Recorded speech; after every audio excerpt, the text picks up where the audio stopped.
Hello, everyone, and welcome to Conversations in Horror, the podcast.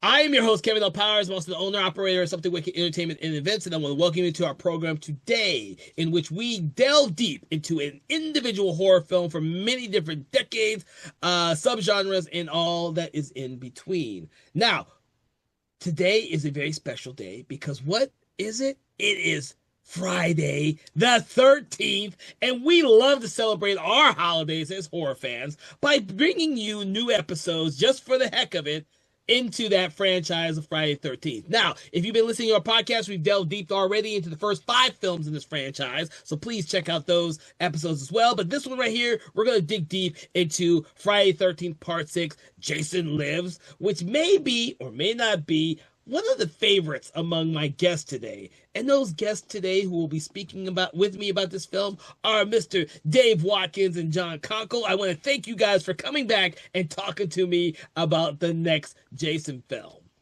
More. All right. So yeah, as you can hear, everyone who's listening, this is hopefully this is very fun for us to be doing these Friday 13th episodes on Friday 13th for your listening pleasure. So we're going to get right into it because I know we have a lot to talk about in regards to this film. First of all, I do want to ask each of you, what was your first impressions about this film? And this time we're going to start with Dave.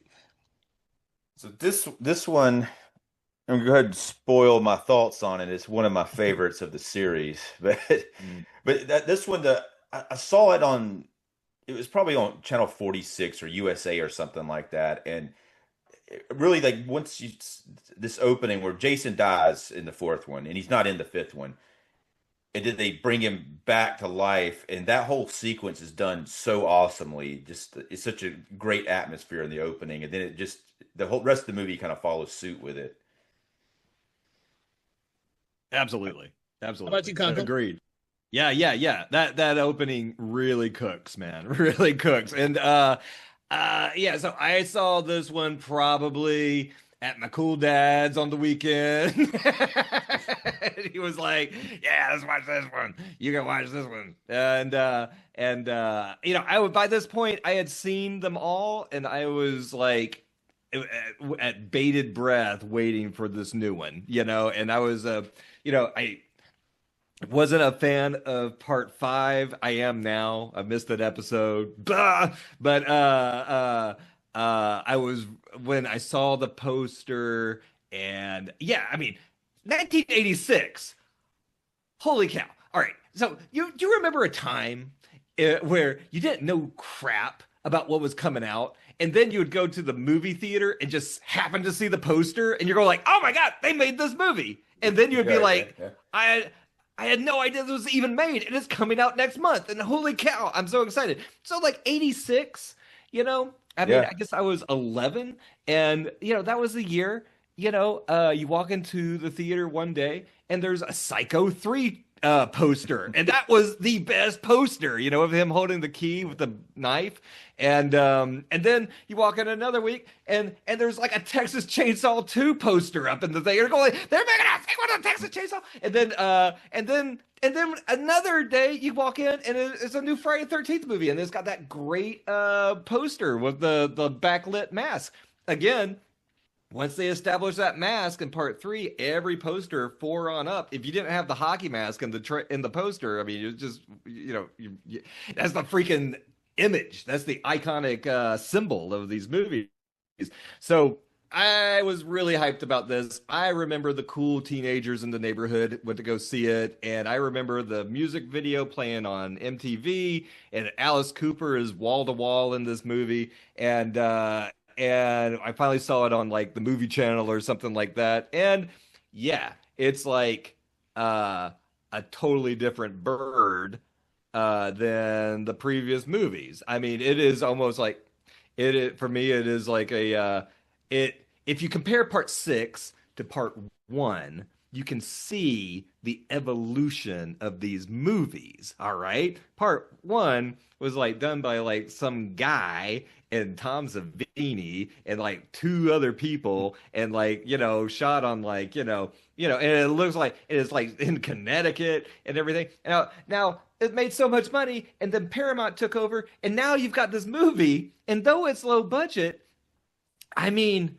it's very slick. All right. This movie is very slick. And it starts, and even though it's low budget, that, as you said, that opening scene, the pre-credit sequence, is so crackerjack, like a statement of purpose of what this movie is going to be. And it's a totally different vibe than the previous movies. This movie is. And this is a self-aware movie. This movie is self-aware about horror, and it's self-aware about the Friday 13th movies, and it's going like, all right, you guys know Jason movies. We're just going to crank it up for a 1986 audience.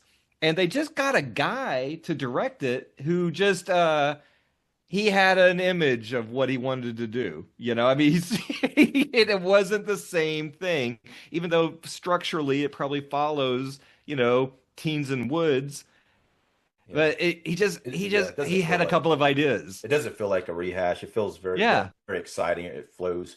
And too, like you see Jason's hockey mask, and they've always like in the other films, even the fourth one, which is really good too, but they didn't show him very good until almost the last act in every one of the films. And this one, right off the bat, you see him, and you always see him. Yeah. Because he's a hero now. He's the main character. So I will tell you this. With this film, when I was the same age as you, because we're the same age, I was. I may have not.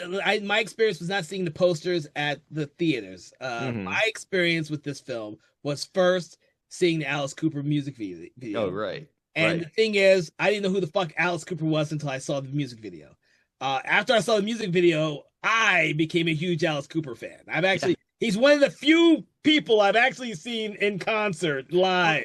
So the thing is, I had that experience because of this movie and the fact that I didn't go see posters a lot. I was one of those kids in the 80s who clipped out all of the ads for movies and saved them so I could show my dad where these movies were playing so that he would take me to go see these movies. I had that notebook of the 80s. I in the 90s. I remember that. I remember that newspaper thing, going through the newspaper and seeing the movie, and then it was like that was how you saw it. Like you wanted that newspaper, It's like, I clipped out those articles, kept them, me too, and freaking told, okay, Dad, this is where the movie's playing. We need to go see it this weekend. When are we going? Right. I did not get to see this movie at the theater, unfortunately. My parents, I think, probably thought this one was a bad influence on us. Yeah. But they did take me to go see everything from The Lost Boys and everything else. But I didn't get to go see this one at the theater. But when it did come on VHS, like literally the first week it probably came out, or second week, but I'm guaranteeing it was the first week because I used to track that shit as a kid. I dare guarantee you, I must have watched this film like 5 times before I had to return that damn movie. I like literally loved this movie as a kid. This was by far my favorite of the Jason movies for the longest time. I would watch this one and I would watch part 4 because the when they killed Jason with the machete in the head and his head slide, dude, I was like, oh, it was so freaking awesome. Yeah. I was like, oh man. And this one, I just love the way he kills everybody in this movie, dude. Like, absolutely. But you are right. It's slick. This movie is so. It is a product. It is better than your typical 80s slasher film where. Because this was so slick and the music is so good and the cinematography and the editing, the way it is fast paced, yet it takes those couple of moments to have that comedy bit when like every time those two kids come up and they have something ironic to say, it has that all within it. And we still get to see that great bits of gore when Jason just kills people all the time. It's The gore is interesting in this one because had remembered part five being real gory, but when I rewatched it, it really wasn't that bad. And this one here, I never remembered it being very gory, but this one had a lot more gore than part five. I think the problem is part five does have kind of like a mean spiritedness to it, and part six is like your buddy. It's got humor, and it's a popcorn movie, and it's like Jason, it's very efficient in what it's doing. I kind of see it as it's like the first movie, Friday the 13th, is kind of like you go into a greasy diner, and you get this weird cheeseburger that's got all this stuff falling out of it, and you go, oh my God, that's a great fucking cheeseburger. All right. And then somebody sells the recipe to like Megacore, and by the time they got to part six, they've recreated that cheeseburger. It's not the same cheeseburger, but it is like so efficiently done. And now it's like a Big Mac. It's like you will get the same cheeseburger every time, and it is like Jason, this movie is like Jason. It's like it's like gone through the ringer, with the previous installments, and now it's like it kind of is reborn in this movie as this purely efficient movie machine. That is just like you can get a clicker and just click every time there's a scene transition that's got some kind of quirky little thing that like goes from this scene to transition the scene, like he'll smash a bug. Or like somebody gets killed and then it cuts to a guy smashing a bug. That kind of stuff happens all over this movie. And it just keeps it going, Right. It's like a bolt. Yeah. The director, Tom McLaughlin, is the director. He actually, I watched some of his director commentary. He actually talks about how he did all that. You see that even earlier on when the kills aren't happening, but there's a lot of cuts between scenes that continue a similar thought into the next scene, even though it's not contrived enough that it actually is the same thought. It's actually something similar, but it ends up cutting in a way like that. Yeah. So that just gives this movie kind of a momentum, or it kind of goes like, hey, look, somebody thought about that. There was a little bit of thought on how they're going to make this movie go. Right. Yeah. It's interesting the way it's positioned here, because what happens after this in the series, it goes back to kind of a standard formula. And then it goes crazy in a stupid way. Yeah. But it's like, that's kind of like, it's kind of weird how this one is kind of where they got it right. They got it right on the fourth one for the, and then they got it for this time for 86, they got it right again in a different way. Making it new and seem fresh. And they bring zombie Jason, unstoppable zombie Jason to life. So. But they show, in this film, like they show him all the time because the audiences want to see Jason. Right? We want to see Jason. We want to see him kill people now, and so it's not only fun to see Jason kill people, but we're entertained and engaged in this whole trek from when he is resurrected from the graveyard to his way to Crystal Lake, which conveniently has been changed to Camp Forest Green. Which is now it's like every time you hear Forrest, you think Forrest Gump. So Camp Forrest Gump. But I do want to ask something though. I never did see this Alice Cooper music video. What was that? What was that like? Oh my God! You've never seen it? No, I never saw it. Oh, geez, it's so much fun. You do need to see the music video if you've never seen it. It was, in this time they used to do a lot of these music videos in which the film characters would then be integrated into the actual music video. I'm trying to remember the one that they did for Freddy Krueger. Dream Warriors. They did I remember the Will Smith one, but they couldn't actually use Robert Englund. They had their own Freddy for Robert it. Englund's in one of them. I can't remember which music video. The Fat Boys, right? Yeah, the Fat Boys. Right. The official one. It's too bad he didn't get in that Will Smith one. I guess they didn't want to deal with it. But that would have been so much better. The thing was, it was popular in the mid '80s for that to happen. So they did it a lot, actually. Yeah. And it made I used to watch a lot of music videos back then. Oh yeah, I did too. I had MTV and I would watch them. I don't remember ever seeing it was kind of like where they would have the band play like Alice Cooper singing it, and then they would show clips from the movie. So it's kind of a a commercial for the movie. And I think Jason shows up once. Yeah, he shows up. Yeah.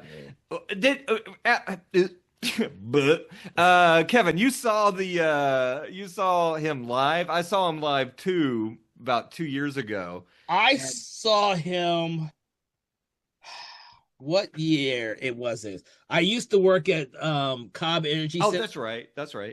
And so you just don't laugh, people, when I say this. But for my birthday, they let me come and see the show for free. Nice. And since I worked there, I got to be on stage as well. So after What? so I got to see him and all of his really elaborate fucking setup and all that type shit. It was cool. That's awesome. Yeah, because that's the great thing about working in that place. I have the key to get into any the badge to get into any place. So that was really cool. I got to see it for free, and then I went down on stage and got to see him before he left and all that type of shit. That's right. You got to shake his hand? Nah, dude, Yeah. Great. Yeah, Did you get a selfie with the no. motherfucker? No.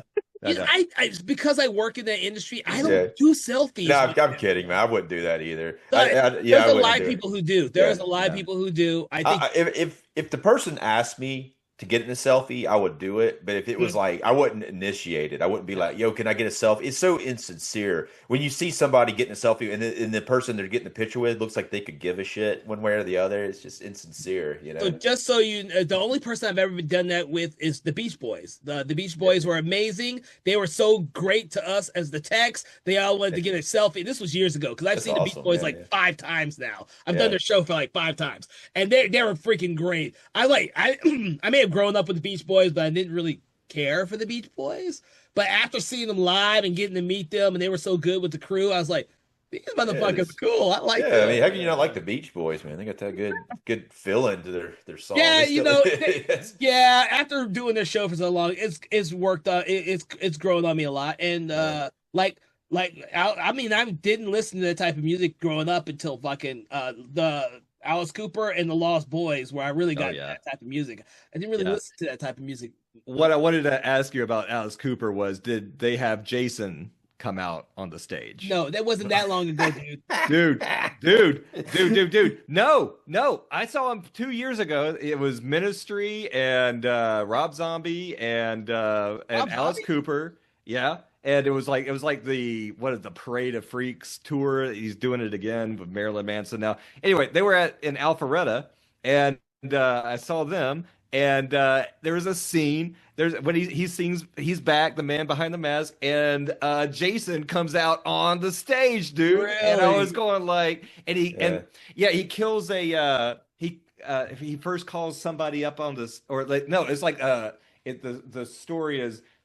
Somebody from the audience gets up on stage and starts doing influencing type stuff, and like trying taking selfies and stuff, and then Jason comes out and kills her. Oh, and that's awesome. That would have been awesome. I wonder if they have to clear that with the people who own the rights to Jason, or they just do it. I don't know. I just hope they don't notice. I mean, the movie. This is the 40th. That's the funniest thing. This is the 40th anniversary of this movie and everything. Shit. And I think it's hilarious that they're still referencing that connection.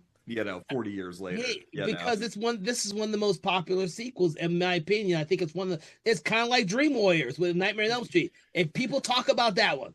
Yeah, I love Dream Warriors. Like they talk about it. Yeah. Because it was of that time. It was of the time where they made films, and this one does the same thing, where the villain is just as popular as the actual main character. Like, we love Tommy Jarvis in this film. He has some really funny moments in this film. Yeah. Like his reaction, Tom Matthews' reactions in this film are just so damn good.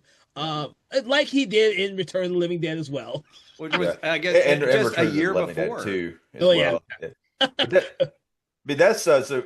Let's dive in real quick to this opening scene where it's like to see the lightning and you see the woods, you see a cemetery. It's like a great gothic horror opening, and you got the storm brewing.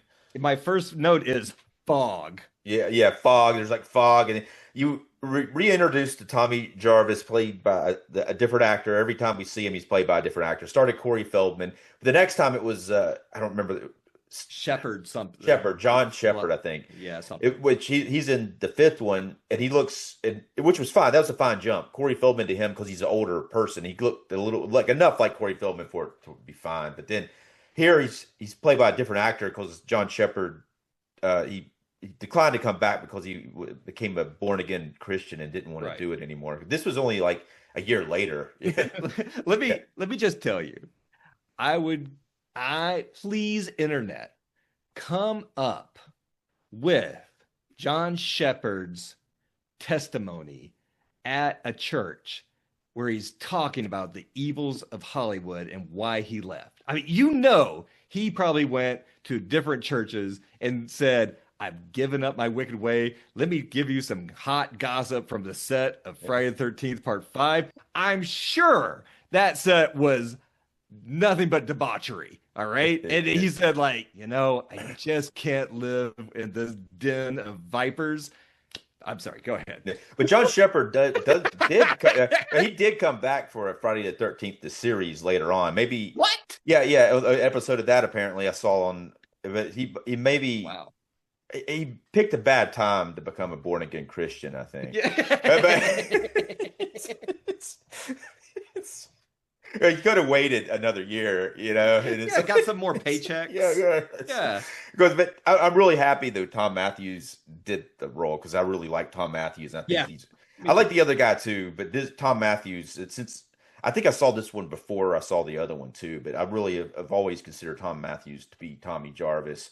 And the progression, what they decided to do, because at the end of the fifth one, as you remember, they wanted to turn Tommy Jarvis into Jason, and luckily in between the movies, they decided that was a terrible idea and they needed Jason back properly. Yeah. And so in order to do that, they make Tommy Jarvis the hero, which is a good transition. It actually makes the Tommy Jarvis character very, very interesting because he goes from a traumatized kid, to a guy in an insane asylum who's turning crazy, to he's still trying to deal with that, but he's becomes a hero. Yeah. Instead of becoming the villain. And at the beginning of it, what they're doing, him and his buddy's last name's Hughes, are in the car. They've got Jason's mask, and they're going to the cemetery. They got a can of gasoline and they got shovels. They're going to the cemetery to dig him up and kind of he's still having dreams. In the fifth one, he's having these nightmares about Jason throughout the film, or he sees him. Sometimes he'll just see him pop up right in front of his face. Yeah. And so he's got to maybe he's just crazy, or maybe it is a telepathic link between them, and he has to go and destroy Jason's body, or this is never going to end. And that's what he thinks. It's got closure. He needs closure. Yeah. But it's more. I think it's more than closure, because he needs to physically destroy him, because he is creeping into his subconscious in a way that I think might even be supernatural. And that's interesting, especially since the way that he's brought back is also supernatural. Yeah, and nothing's ever been necessarily supernaturally confirmed in these until this one, because there's this is like a Frankenstein movie too. It reminds me of like a Hammer film, and so they get to the graveyard, and the graveyard's shot during the day and at night in this one, and it's a different graveyard. The one at night in this opening is a set. The other ones are real graveyard, but the set looks great though. Absolutely, yeah. I didn't realize that was a set. That's great. They had to, because of what all they had to do in the graveyard sequence, they couldn't really do it in the regular graveyard because it gets a little crazy. Yeah, that's true. Yeah, I guess that's people's resting spots. Yeah. But the sequence still looks really good even today. I mean, it's 30, 40 years later. Jesus. There's also there's a scene at the beginning of the fifth one that kind of mirrors this. Yes. And really, it's a dream sequence, and it's a really fake looking cemetery that's from a dream, and this actually takes that sequence and makes a reality of it, and it's interesting because you see the dream one, it's like a child's dream, and they open up Jason's casket in that one. He's still got his mask on. He's got like a couple of worms, but when they see him in this one, he looks like he's got maggots and worms all over him, and it's all decayed looking. He looks like a mummy. He's all What this scene has is theatricality to it, which is kind of it's almost like made by a theater kid, whereas in the previous movies, it kind of goes for some realism. It's kind of looks like just, it's kind of more of a naturalistic depiction of reality. This is very theatrical, with the fog and the backlighting and the wind and the elements and the Frankenstein monster. I mean, it's horror movie with all caps. Yeah. Yeah, and it was interesting because when you say it, it looks like the one in the fifth one looks like a theater kid put it on. This one has got like it's like they took the budget for the fifth one and they times it by 20. No, it looks like it. That's added or aided by the production design, and I think even though Harry Manfredini did the music in this one is very different. It's almost like it has a lot more energy than any of the other Friday 13th before it. I mean, even the opening music score to this scene when they're driving to the cemetery and then everything that happens in the cemetery. It's like pumping the audience up for a movie. Dude. It's like, I forgot how much I liked the score for this film as opposed to some of the previous ones where it kind of regurgitated some of the same musical themes, in my opinion. But when the two guys they're standing there, it's like weird because it's kind of weird that the friend continues to talk him out of it. He's there to help him, but he keeps going, okay, we've seen it, let's go. And he's like, no, we're digging this guy up. So it's like the friend's constantly trying to get him to leave or stop it. And then they go to all the trouble to get all the way down in there, and now he's got the casket there, and then his friend's like, "Okay, now we see the casket, we can go now." And it's like, what? You might as well open it. Now that you've got it down there, you dug it up. Yes. Yeah, it's real funny, but it's funny. That guy, it's got a totally different vibe, a lighter vibe, a more comedic vibe. But Jason's a threat, but everybody's just kind of in this, kind of got all this sugar buzz. This movie's like pop culture. The other ones are kind of like horror movies. This movie's like pop culture. This movie is Coca-Cola. I could see that's a good reference there. But he does hear, like, while he's standing there looking at the grave, Tommy Jarvis does Tom Matthews' version of it does hear Corey Feldman's voice and his sister's voice, which is kind of a cool. It doesn't show it, but it's kind of cool that they actually brought that dialogue back and the die when he's trying to kill Jason. Agreed. Yeah, but when he finally gets down in there, we see the maggots and all that. Then he goes, he's like, it's not enough for him. He goes and he rips off part of the cemetery gate, which is like a pole, and he comes back and stabs him, and then he leaves it in there, and there is a lightning storm going on while all this is going on. So he starts nailing into him, and the Porsche hack from Welcome Back Carter goes, "Oh shit!" That always gets a laugh. Yeah. And then he goes to get the gasoline, and he's going to go get the gasoline, and then it's going to be in his head. But then the lightning comes, strikes it, and it's like Frankenstein. Jason is brought to life it happens twice. Glorious. Twice. Yeah. It strikes twice. Twice in the same place, in the same like stake that Tommy's stuck into him. Maybe the whole time Jason was calling him to bring him back to life. Maybe it was like a supernatural link. I'm not there with you, but I think that's a cool read. Yeah. I never read that. That's a cool read. It's a cool read. It is an irony that you go to stop him. Think you're going to stop him, and you're going to stop him from haunting you, and instead of doing that, you accidentally bring him back to life. It's great. He says it like later in the movie. He goes like, "I was going to kill him, but I fucked up." I know. And so then he has to find boy, did you? Then he comes. Then he comes to life, and then he comes out of the grave and tries to grab Tommy, and that's when there's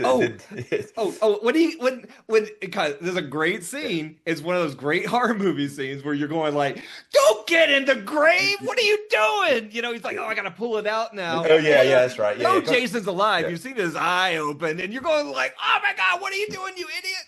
But he does do something kind of smart there because it is lightning. He has gloves, like really thick leather gloves. So he does put those, and he does, like, if you think about what he's doing here, he does have to get that metal stake out of him so they could like burn him and then cover the grave back up. Because if that metal stake's sticking out of there, everybody's gonna know what happened. Yeah. Yeah. Practical reasons to do it. But but it's not like, but it's but it actually everything that he does make sense, because as the audience we know that he came back to life, but he doesn't know that yet. And so, but it's a good suspense. But it is one of those. Why are you walking? Don't go up there. That kind of. You also think that maybe Tommy Jarvis won't survive. He'll just be here at the very beginning. Oh, like Adrian King or something. Adrian King. Yeah. That's what they like to do in a lot of those movies. But a lot of it has to do with the actress's availability or something for the next one, because Adrian King was supposed to be like the fifth one, that insane asylum thing she was supposed to have that plot from part 5, but then something happened where either they decided not to do it that way, or she wasn't available and they had to rewrite everything. Wow. But okay. But they actually did use the script for part 5, or part of that script, the idea from it. Yeah. They were putting them out so fast they had to reuse some of those ideas. Yeah.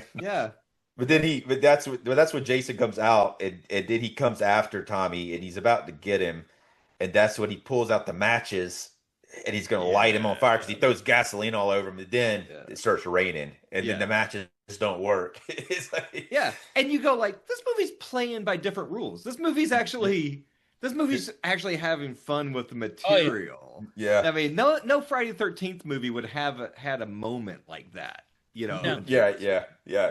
But then, like his friend, who you think has run off, returns with a shovel, and he hits Jason in the back of the head, and that shovel just breaks in half. Like it doesn't do anything.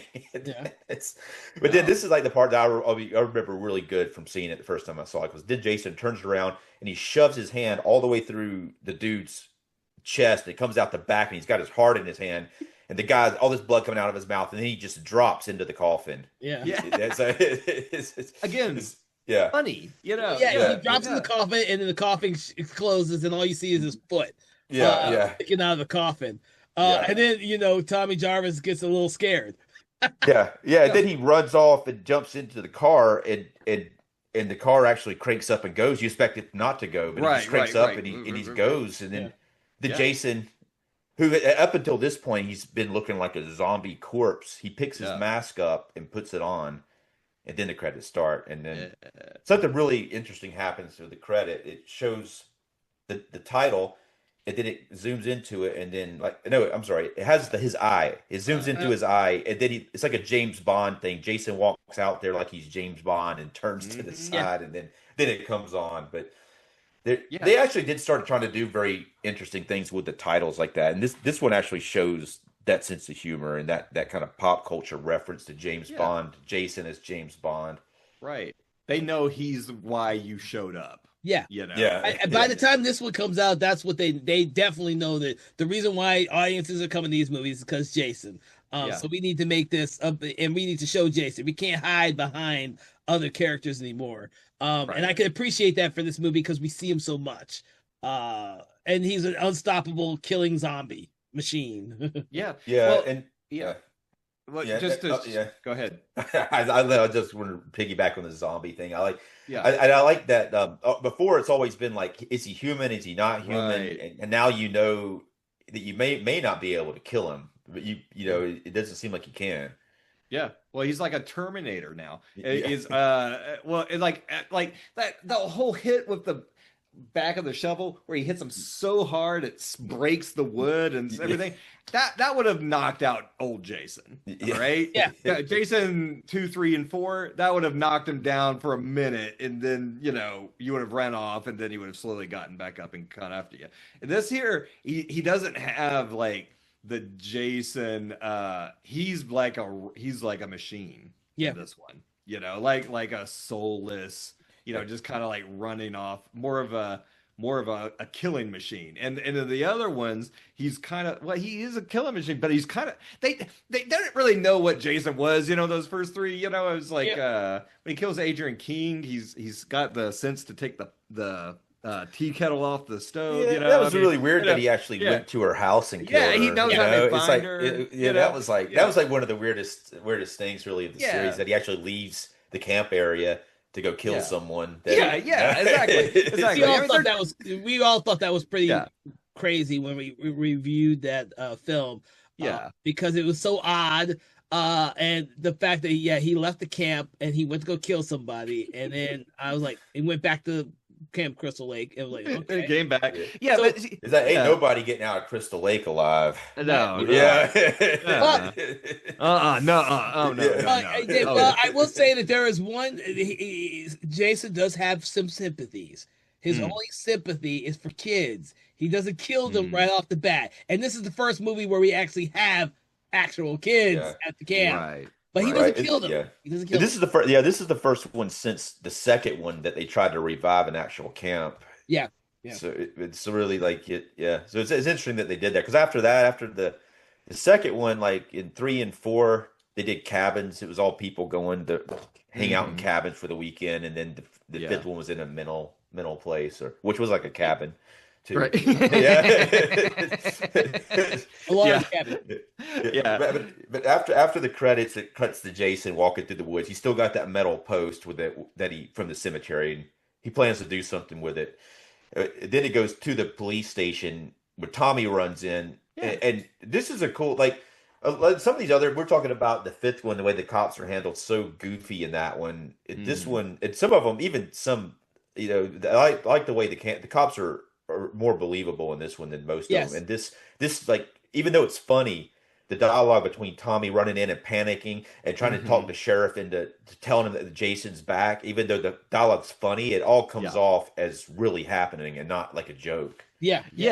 I like the sheriff. Garris. I think his name is Garris. Yeah, right. I like that. Yeah. I like the sheriff in this one, and I even like this deputy too. And his little gun with the with the little He's got like a red dot on it. red dot The on it. laser. It's like a laser. Yeah. Scope gun. That was kind of a new for this time period. It was like a new gadget. Yeah, it feels funny every time I see it. Yeah. It's great. It was great when I first saw the movie, and it's still great now. It makes these cops seem more modern, especially in the eyes that that Garris is trying to not bring up the bad vibes and history that place has, which is why they changed the name to Forest Hills or Forest. Is it Forest Green or Forest Gump? It's Forrest Gump. It's Forest Green. It's Forest Green. And so it makes sense for that. The sheriff's character is like, he's not going to believe these crazy kids coming in here, sprouting off this myth and legend that they've been trying to erase for God knows how long, because to them and everyone else, Jason has been dead and in the grave, and it has a bad reputation about that whole mass killer. Yeah. Now Tommy in that scene, and Tom Matthews is really great in it, but the character is panicking. Jason's just come out of the grave, and he's literally killed his friend, and at the same time he's been thinking he's been seeing Jason for years, and so it's kind of, but the way that he is, like, he could have handled it a lot differently and maybe convinced the sheriff, but the way that he's so forceful and aggressive with it, that it makes the sheriff not believe him at all, not even want to listen to him, to the point that he ends up, I guess at one point Tommy freaks out and tries to grab a gun off the wall, and then the sheriff has to put him in the jail cell. Yeah. Well, it's interesting how it kind of evolves their relationship, because at first he's kind of like, this is that kid who killed Jason. He's been in an institution all this time, so he's kind of got some sympathy for him. It's like, hey man, it was really bad what happened, but you can't come in here running and grabbing guns. I mean, he really doesn't actually get really aggressive towards Tommy until his daughter comes in. He's like, whoa. Yeah. We got to get out of here. My daughter's gonna like the bad boys, but this is the wrong bad boy. Yeah. But he's not even gonna, like, at first he's like, well, his plan is he's gonna put him back in the mental institution. He's actually, him and the other guy have come from the institution, but he's basically called them. He's going to put him back in there, and that's his plan. But then when the daughter shows up, he has to get him out of there faster. Yeah. And that's when he's like, "We're just going." Yeah. It almost is like the sheriff from Rambo. When he drives Rambo out of town, It's like, that's interesting. I never thought about that, but that's exactly what it is. That's exactly what it is. Yeah. Don't bring him out of town. He can't stay in town, even. Yeah.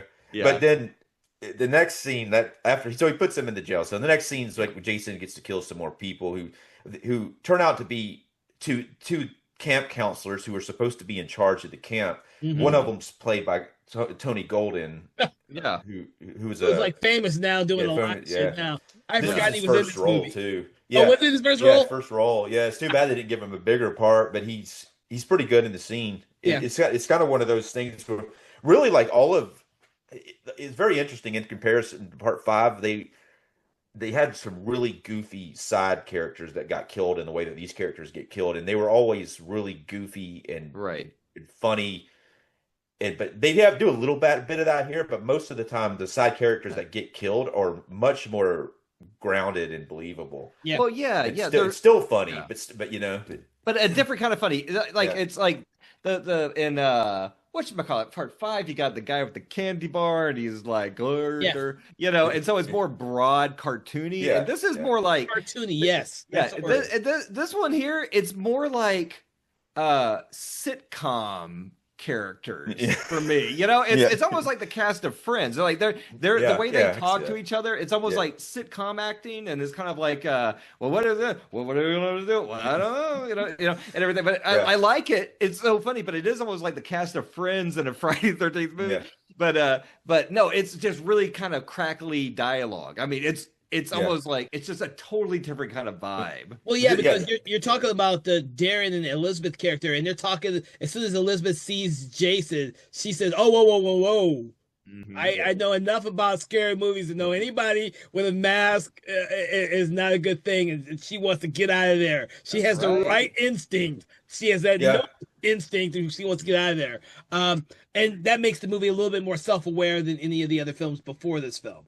So, It makes more sense though in this situation because they see the dude. He's standing in the middle of the road Standing in the with middle this of the big road. damn metal thing going to kill him with it, and so they back up, and it turns out it's raining, and they can't back up. They almost get stuck, and so the only choice they have really is to go forward, which they think they can scare him with the car. Which, Yeah. if it was a normal person, they probably would have gotten scared by the car, but It's a but they bug. go towards him, and he just doesn't move. Yeah. And then he takes the metal pole and sticks it through the car into the tire. And Yeah. says, And can I just say Yeah. something about that? Yes. And everything.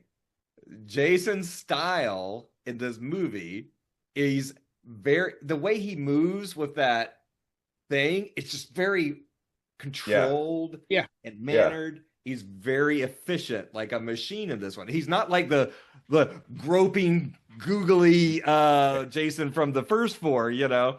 Well, yeah, three, he's yeah. kind of more stoic, but in it's part, different people playing. Yeah. It's almost all, Yeah. this actor's he's a stuntman, I think, named C.J. Mhm. Graham. But yeah. I mean, I like the way he plays it. Like you're right, it is. I love the way he plays with Yeah. this movie. Very methodical. And I watched one of the extra features, and I found out that this guy was an ex-Marine. Okay, And you yeah, can, that kind of precision in the combat movement and Yeah. his control over his physicality. I was going like, oh, I can see that. I was thinking Yeah. of part 5 where you see like Tommy Jarvis knows kickboxing all of a sudden, and is beating Yeah. up people left and right. It was like, bah, bah, bah, bah. This is I was going like, boy, that would have been cool had he ended up being Jason. But, kickboxing Jason. Yeah. But this Jason is kind of got this paramilitary kind of vibe in his motions and everything, which I think is a really cool thing for the character. So, Tony Golden's character is fun. He reaches in and gets out this really small gun. Now, a gun that small is going to kill somebody anyway, but it still makes it funny because he's not going to be able to kill Jason with it. Even like I was like, Yeah. let's do it now. Yeah. Yeah. Then, Yeah, then go instead of shooting Jason just stabs that pole through him and slings him over his back. It's so awesome. Yeah, it was like, Absolutely. holy Yeah. shit, he's Yeah. strong. Let me just lift him Yeah. up with the pole, throw him over Yeah. my head, and like He goes dude, flying. He went Yeah. flying. Yeah. But the actress who's still in the car at that point, her name's Nancy McLaughlin, who is the wife of the director Tom McLaughlin. Hmm. But she's pretty funny here. She Oh, has yeah. a pretty great comic timing, and then Absolutely. she panics and tries to get out, and he eventually he throws her into a mud puddle. And there's like a money. She tries to give him money, and an Yeah. American Express card because you know Don't leave home without it. Yeah, I guess yeah, that's yeah, I yeah, guess that's the yeah. joke, Yeah, like, it don't is leave a home joke. without Yeah, it. Yeah. apparently that was a big thing back then. They Yeah. had commercials of American Express all the time, and yeah, so she ends up dying, and then you see the close up of her hand and the American Express card, and don't leave home without it, and it didn't work out. But Yeah. one thing that's interesting about it is apparently with most of these death scenes, did have to cut out stuff for the censors. There's more Yeah. to it to that one, and then some of the other ones too. But in general, it's like they did have to cut stuff out. Mhm. Now it is interesting on the Shout Factory Blu-ray. There are Yeah. like extended cuts of some of these death scenes. Okay. Um, the one in the puddle, Yeah. it's kind of like it's like a couple of more seconds. They just have another angle and blood coming up and Oh, yeah. bubbles.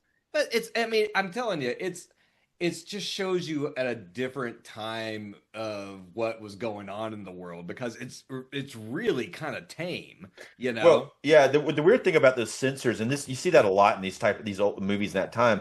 It makes some of the editing a little jarring sometimes Yeah. because even like especially when someone's getting killed and cut to someone's close up for Mhm. like two beats frames, where yeah. it needs to be four, Yeah. and it just Yeah. like looks like a bad edit, and it's just like, Mhm. but they have to cut out just like 2 frames, Yeah. and then the censors would be like, okay, it's fine now, Yeah, well, So, that's yeah. what it was like. Part 4, I watched a little bit of the commentary, and they said it was just a war of attrition, where they say like, "Oh, you got to cut this scene," and so they'll cut like 2 frames out and bring it Yeah. back, and there's like, "No, still too much," and they keep going back, and they just try to wear them down. Yeah. But that's exactly it is like bad editing. It's jarring, and when you see the uncut one, but you just kind of go like that's compared to like today's standards or what you would see on a standard issue episode of Walking Dead, it's like so tame. Yeah, Right, and yeah. you forget like these horror movies were seen as like contraband at the time. Like these were like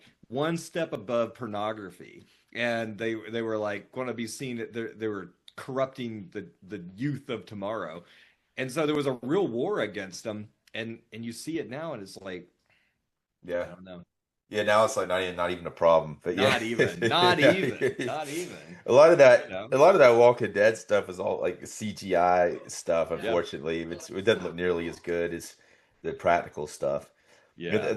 The next day is the scene we were talking about where the daughter comes into the police station. We also meet the campers. Like so, they've got like 4 people, and they're starting a new camp.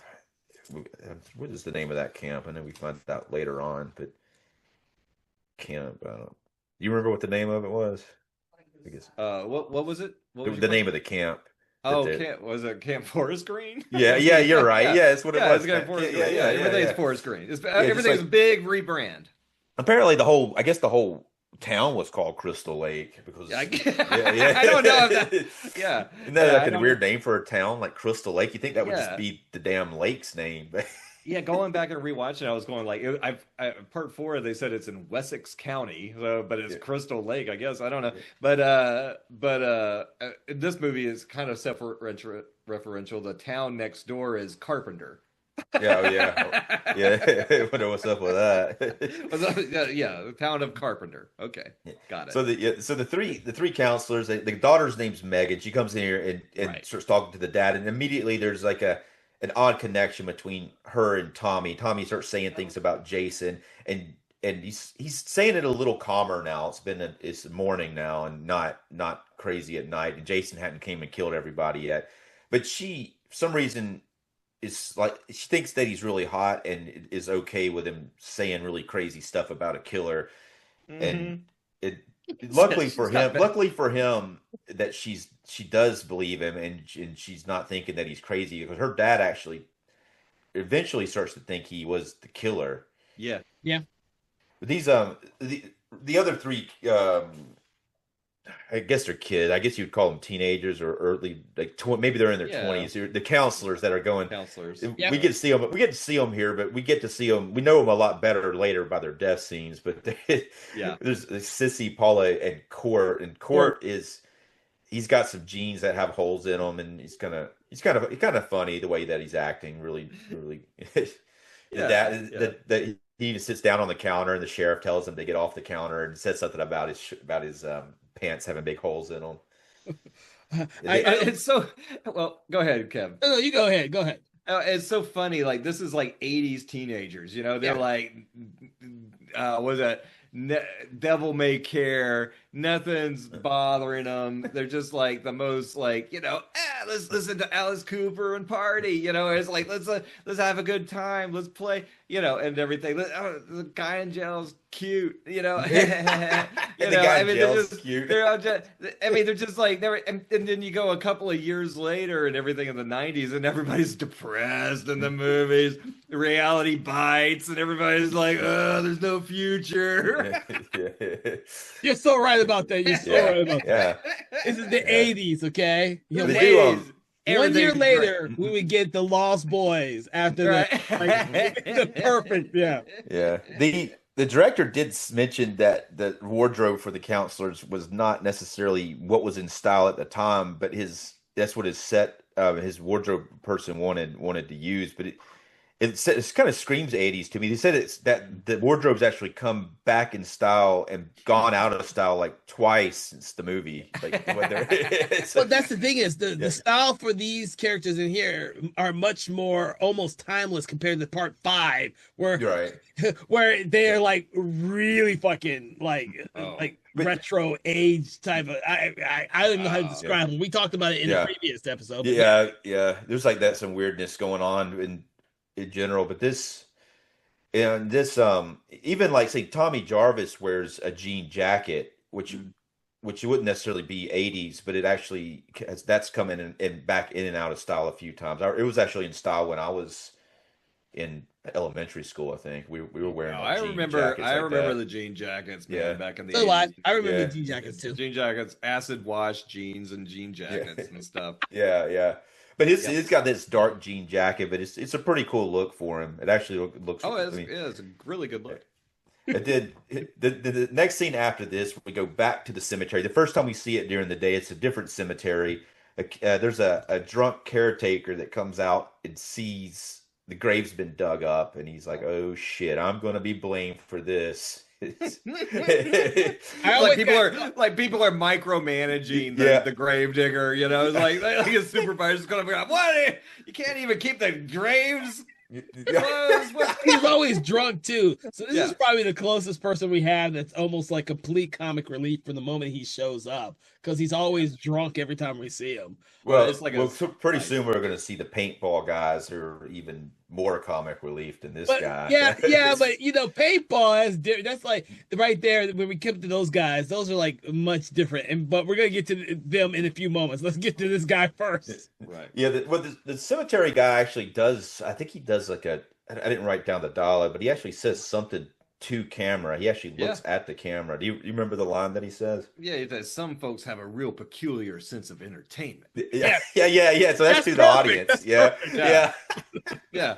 Which people used to go like, what kind of sicko would watch these kind of movies? You know what? That's you are absolutely right. I never thought about it that way, but you are absolutely right. People did used to think that way. Yeah.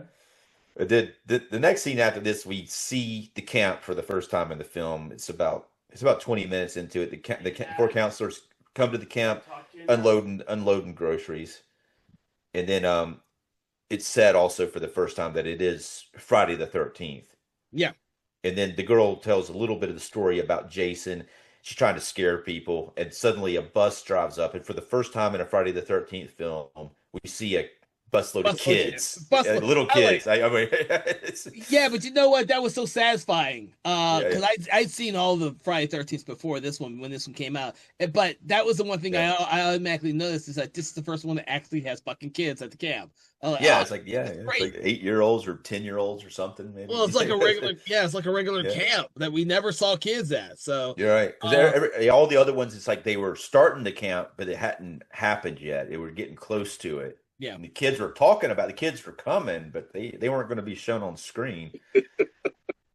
So the next sequence is the paintball sequence, which is like it's just kind of close to the 5 stuff, like the over the top stuff, but it's not quite. It still works, but this sequence always stood out to me as very the performances are a lot more broader in this than the rest of the film. So, my understanding of these is like it's a co-worker work building exercise. They've did other movies that are very similar to just this. Yeah. And it seems that when they do these type of things, it is broader because these people who are stuck in cubicles, this is the only fun they have, Yeah. so to speak, with their coworkers. So it's funny, but it doesn't seem too far out Right, of yeah. the realm of possibilities. It might Yeah. seem that way to some people who have never experienced it before, and I didn't when I first saw this film. I thought it was weird. Yeah, I was like, 'cause what is Yeah. this? Yeah, but that's I what, was yeah, we're talking about it was like, it's kind of like the part 5 caricature or cartoon Yeah. characters all of a sudden, but not quite there, but kind of close. Yeah, And- it is sitcom acting, you know. I mean, it's funny dialogue. It's like you're different when you're out here. I don't Yes. like it, you know. Yeah, It's- yeah. it's- And the fact that it's, you have the one character who's very sexist because they have a female in the group. Because that's But very, it's- that's very common for the 80s. You had you had women in the higher ups now, and this movie was making a comment on that fact because she's the one that wins. Right. You know, the Yeah, main she guy, gets yeah. the main guy who has won every year finally said, "Women shouldn't be in here. They should be at Right. home." Yeah. yeah. Oh. Yeah, it cuts to him and he's having that big hissy fit. Well, the first thing happens, like she hops up and shoots the other 2 dudes, and they put on bandanas saying that they're dead. Then it cuts to him; he's already got a dead bandana on. He's by himself having that big hissy fit, like with a machete and chopping trees down and stuff. And the whole point of that character is to give Jason the machete, and also he also has a belt of tool that he's able to use later for some of his other things that he uses to kill people. Oh. But I love that they gave Jason a utility belt. Yes. I mean, Yeah, that's yeah, just yeah, such a yeah. great idea. Yeah, I it was a mean, great idea. Yeah, Yeah. so that guy, and again, this is another one of those. This whole paintball sequence is a lot more goofy than anything else that happens. But and it was apparently the first thing they shot for the film. But so the guy's doing that. The Jason grabs the dude, and there's a branch sticking out of a tree. He shoves his face into the branch. The branch breaks off, and where the branch broke off on the tree, there's a random smiley face with blood on it. And it just kind of that. It's funny, but that is kind of like a cartoon a little bit. it's very cartoony. It's Yeah. very tonally different than anything that's ever happened in the series. Yeah, well, But, other than like maybe part 5 stuff. It's, Oh yeah, but yeah, the yeah. redneck characters from part 5. yeah. But yeah, But, I mean, these paintball guys are I kind of like the idea, but it is different than the rest of the film, the way that they're acting in it. Then the paintball guy is the 4th kill in the film, the first paintball guy. But then it goes, first one gets killed, and then it comes back. You see Tommy Jarvis riding down. The sheriff's escorting him out like Brian Dennehy and Rambo. He's getting him out of town. Yeah. And then it goes briefly, and then it comes back to the paintball guys, and then we get like a really interesting kill for one of these films where 3 people get killed at the same time. All decapitated. Yeah. Yeah, it's really hard to tell, because they had to cut it. But yeah, it's a really cool idea of a triple decapitation. Yeah. And what's funny is the last paintball guy is like he sees Jason kill him and he's like just stunned. Yeah. What's what I really would have liked though is that guy looks like he doesn't, you don't see him die here, but he doesn't get away. But it's like it would have been cool if one of these paintball people became a character after this, Right. Especially that last guy that's still alive. What if he got out and then ended up joining the team trying to kill Jason? That would have been cool, But otherwise, it just seems like they randomly threw some people in to get killed. Yeah, it's kind of like part 4 with the girl with the banana and just Yeah, some yeah. random people that they throw. This movie does throw some really like the later we'll get to the couple that drinking. They have no bearing to anything else in the movie. So I have an idea for that because I always thought this way. I thought that after the town had erased the history that was Jason Voorhees and all the murders, and they're now become Forest Green, and they're trying to get tourists there, that was the whole reason for this work group out in the middle of the woods, is that they changed the image for their town, and it's more like a tourist town, and so that's what places them there. It's just a random group of people working out there. I still think that all like the other cabins along there are still there that people can rent, and that's kind of like that's what my mentality was with the paintball people there, because I had to justify the reason why the couple is out there in the middle of the woods as well. Well, there is some interesting stuff about that the director said on the director's commentary. He said what happened with the couple in the woods, that they screened it. They had the whole thing cut. They screened it, and there's not enough kills in here. We need to add some more, and they went back and shot some more shit. Yeah. So it's like, I mean, that's what it feels like. That's what it feels yeah, like. yeah. It's been 15 like, minutes. We haven't killed anybody. Yeah, So, yeah. But this couple is having a picnic at night, so it's Yeah. like they have to be somewhere close by to do that. Yeah, So I had to justify that with all the characters. I was like, oh, okay, it's still the Camp Crystal Lake doesn't exist, but there's still cabins and stuff that people can rent along the lake and blah blah blah. That's how I justify that. Or it would just seem really fucking weird in the middle of nowhere. These people are just out there playing paintball. It would just be weird. I remember paintball though when I was a teenager. It was playing huge. that, and it was like a real big deal. Oh, yeah. I mean, Yeah. it sucked real bad to get hit by those damn things too. You know? Well, now we have airsoft. Yeah. But yeah, But- I remember paintball. Heck yeah, Yeah. that's why. Yeah. But there's even that last guy, that real goofy guy. He's pretty funny. I do like the physical comedy that he does. And at one point, before he sees Jason, he accidentally knocks a branch off a tree, and he tries to put it back onto the tree, and then it crumbles. It's like, what are you doing? You know? Yeah. It's like, Well, it's real funny. These are office rats, but they're also one thing they did drop is like this is like a sales team. You know, they're talking about their sales numbers. So yeah, they're doing this to get their animal instincts up. Yeah. They're funny. I mean, I'm not saying they're not funny. They're all funny, but it just kind of sticks out a little bit. And it probably doesn't stick out for me as much now because I've seen the movie Severance. If you've ever seen the movie Severance, Right. the movie Severance is the same type of group of people who are supposed to be going on a kind of a building trip. And of course, they come across people who try to kill them one by one. I like the idea of it. I'm just saying it tonally it seems out of place in this particular film. You know, just the tone of it. But I do like the idea about even like if you had the whole movie about these guys, you know, it would be fine. You know, but it's just the fact that like kind of like Dog Soldiers, not goofy like that, but you do have these people like out hunting something and then they become, or even like what was it? One of those Wrong Turn movies had something like this going on in it. One of the sequels.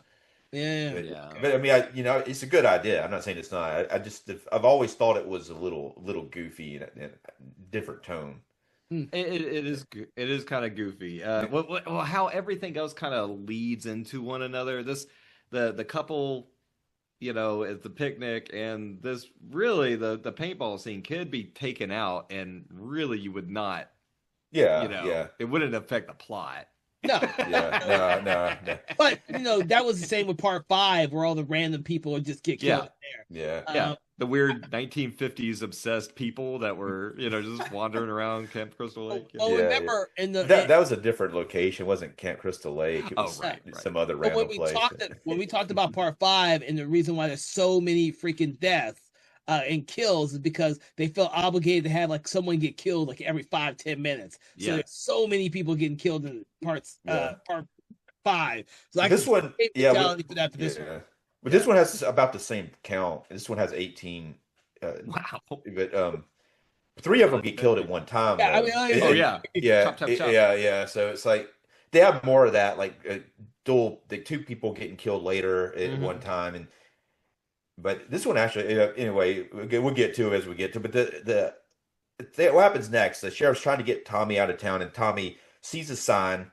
It cuts. Then this is one of those cuts where it's, he's chasing the dude, and then it cuts to this sign about the cemetery right here, and then so Tommy goes to the cemetery, gets out, and the cops chase him, and then they throw him to the ground eventually. There's like a pretty good chase in the cemetery itself, and Yeah, that's it's when like a that gun. maze. Yes, yeah, It's yeah, really yeah. elaborate. You see him get confused. You see Yeah.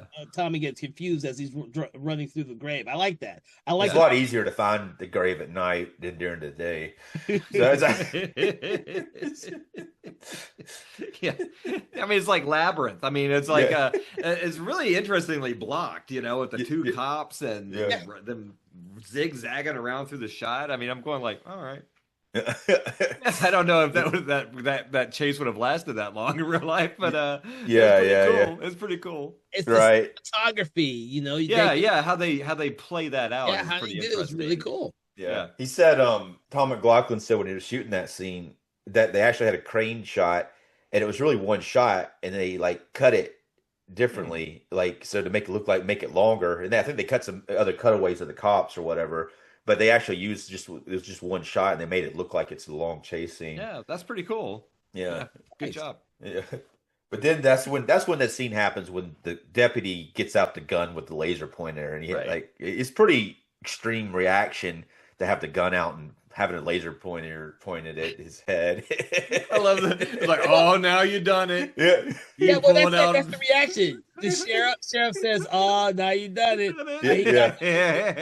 You allow my deputy to play with his new toy. Yeah, he's like, wherever the red dot goes, or something like that. You know. Yeah, wherever the red dot goes. Yeah. Bang. Yeah. I mean, I don't know. It's fine. Yeah, no. I'm not, dude. I love that. I love it. It's hilarious. Yeah, it's hilarious, and this, like I said, this film has a sense of fun with it. Exactly. Yeah. But then, I mean, obviously the cops are there. They don't have to worry about the body cams. They can do whatever they want. It's just them and Tommy. So That's it. Yeah. But luckily, all they want to do is get him out of town. Even after this, they're not going to. They don't even want to arrest him. They don't want to deal with him being in town at all. They don't care that he's tried to steal a gun or that he jumped out of the car and ran through a cemetery. They just want to get him out. Person out of here. Yeah, but they do also see the grave that the caretaker's covered up, and the caretaker even shows back up, and they ask him about it, and he's just like, I don't know what you're talking about. Yeah. I don't know. Everything's fine. Nothing weird happened here. Yeah. But then the next scene after that, we see the counselors, the three women are have the girls, and they're underprepared because they're expecting like the other two people to be there, and apparently they were just supposed to be backup and not really doing too much, but they're not handling it very good. They're actually very unsure about what they're doing, and it's kind of funny. It's kind of funny, but it is funny. You know, what's our main one, Megan, and is trying to the sissy. They're trying to what do you call it? Motivate campers. And they're almost like questioning. Everything they say is like ends with a question mark, you know. And it's just you know. Yeah. Well, I think what's funnier is Court, who's off with the boys. Yeah.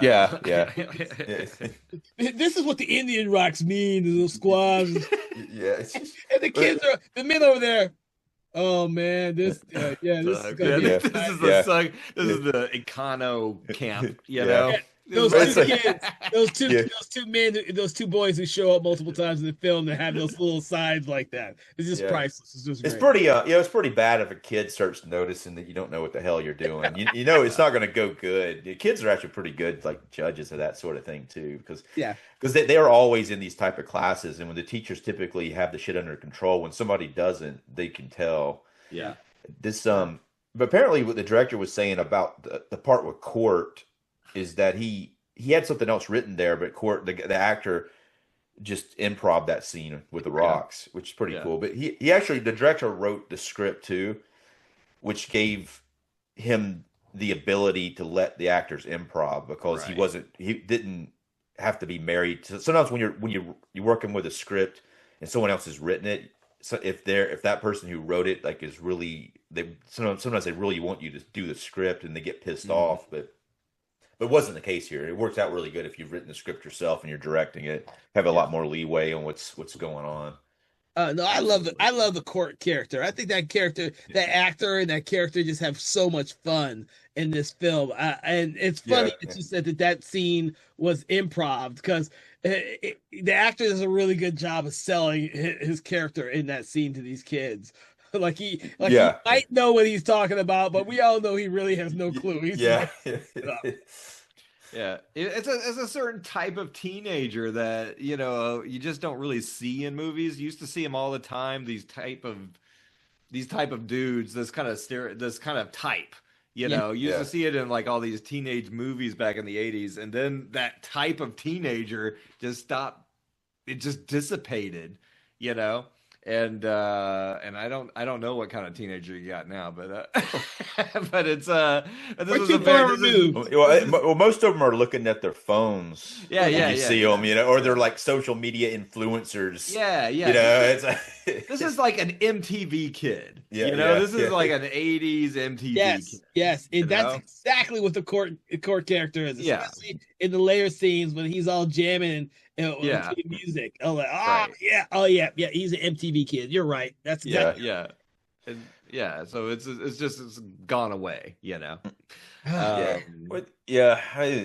this the next sequence is the Rambo scene where the cop brings him out onto the side of the highway, right, and then tells him to leave, and it seems like maybe he might leave.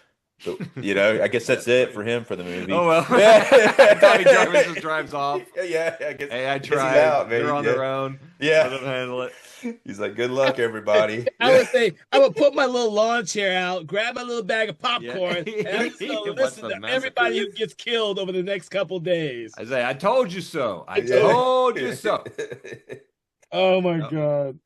And then the next sequence is the added sequence when there wasn't enough deaths. The first part of it is the drunk caretaker is randomly walking through the woods, drinking and singing as he would be.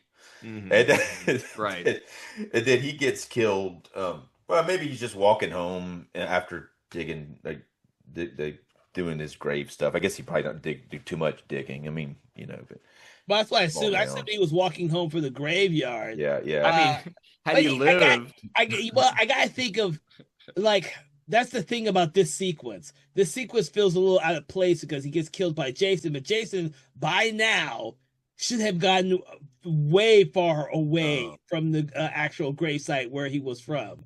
That's the next day. Like he shouldn't be anywhere near the grave the next day because he's already killed the camp counselors the first night he was reborn. And I was like, that's the only thing that throws me off. But we get a pretty cool death, and we get an okay death. So that's gonna mess with me now, Kevin. Since Jason came alive, he's been power walking through the woods for 2 days, and now he just comes across. Oh, I forgot to kill that gravedigger. He circled back around. Circle back around. Yeah.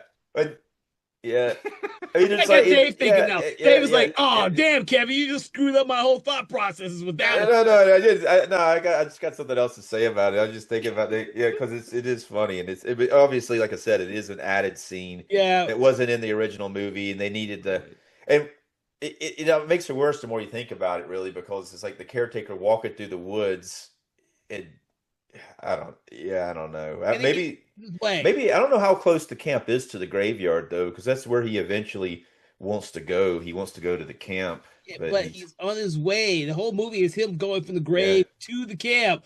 And so that it only makes me think about it because you brought it up with the fact that this was an added scene. If you had not told me it was an added scene, I wouldn't have thought about the logic behind it. And this is the second. I wasn't here for part. I haven't been for the other ones though. This is the second one where Kevin's being upset about the geography of Jason has thrown him out of the movie. All right. Part 4 where he's upstairs and then downstairs. He's going like, this movie's messing me up. Where's Jason? Where's Jason? Well, he can't be with the Well, all right. Let's fix it. The caretaker guy has a car He was driving drunk, and it conked out like they always do in Okay. these films. Now he's Right. got to walk through the Now woods. he's got to watch. That's Yeah. it, Kevin. The guy was driving. He knows he's got 2 DUIs, and so he's like, "I better get out. I'm trying to. And walk home. I'm do a 60. random I'm trail. 65 years old. I'm too old for this. I'm gonna walk home." Yeah. There you go. We fixed it. But like, Okay, let's go.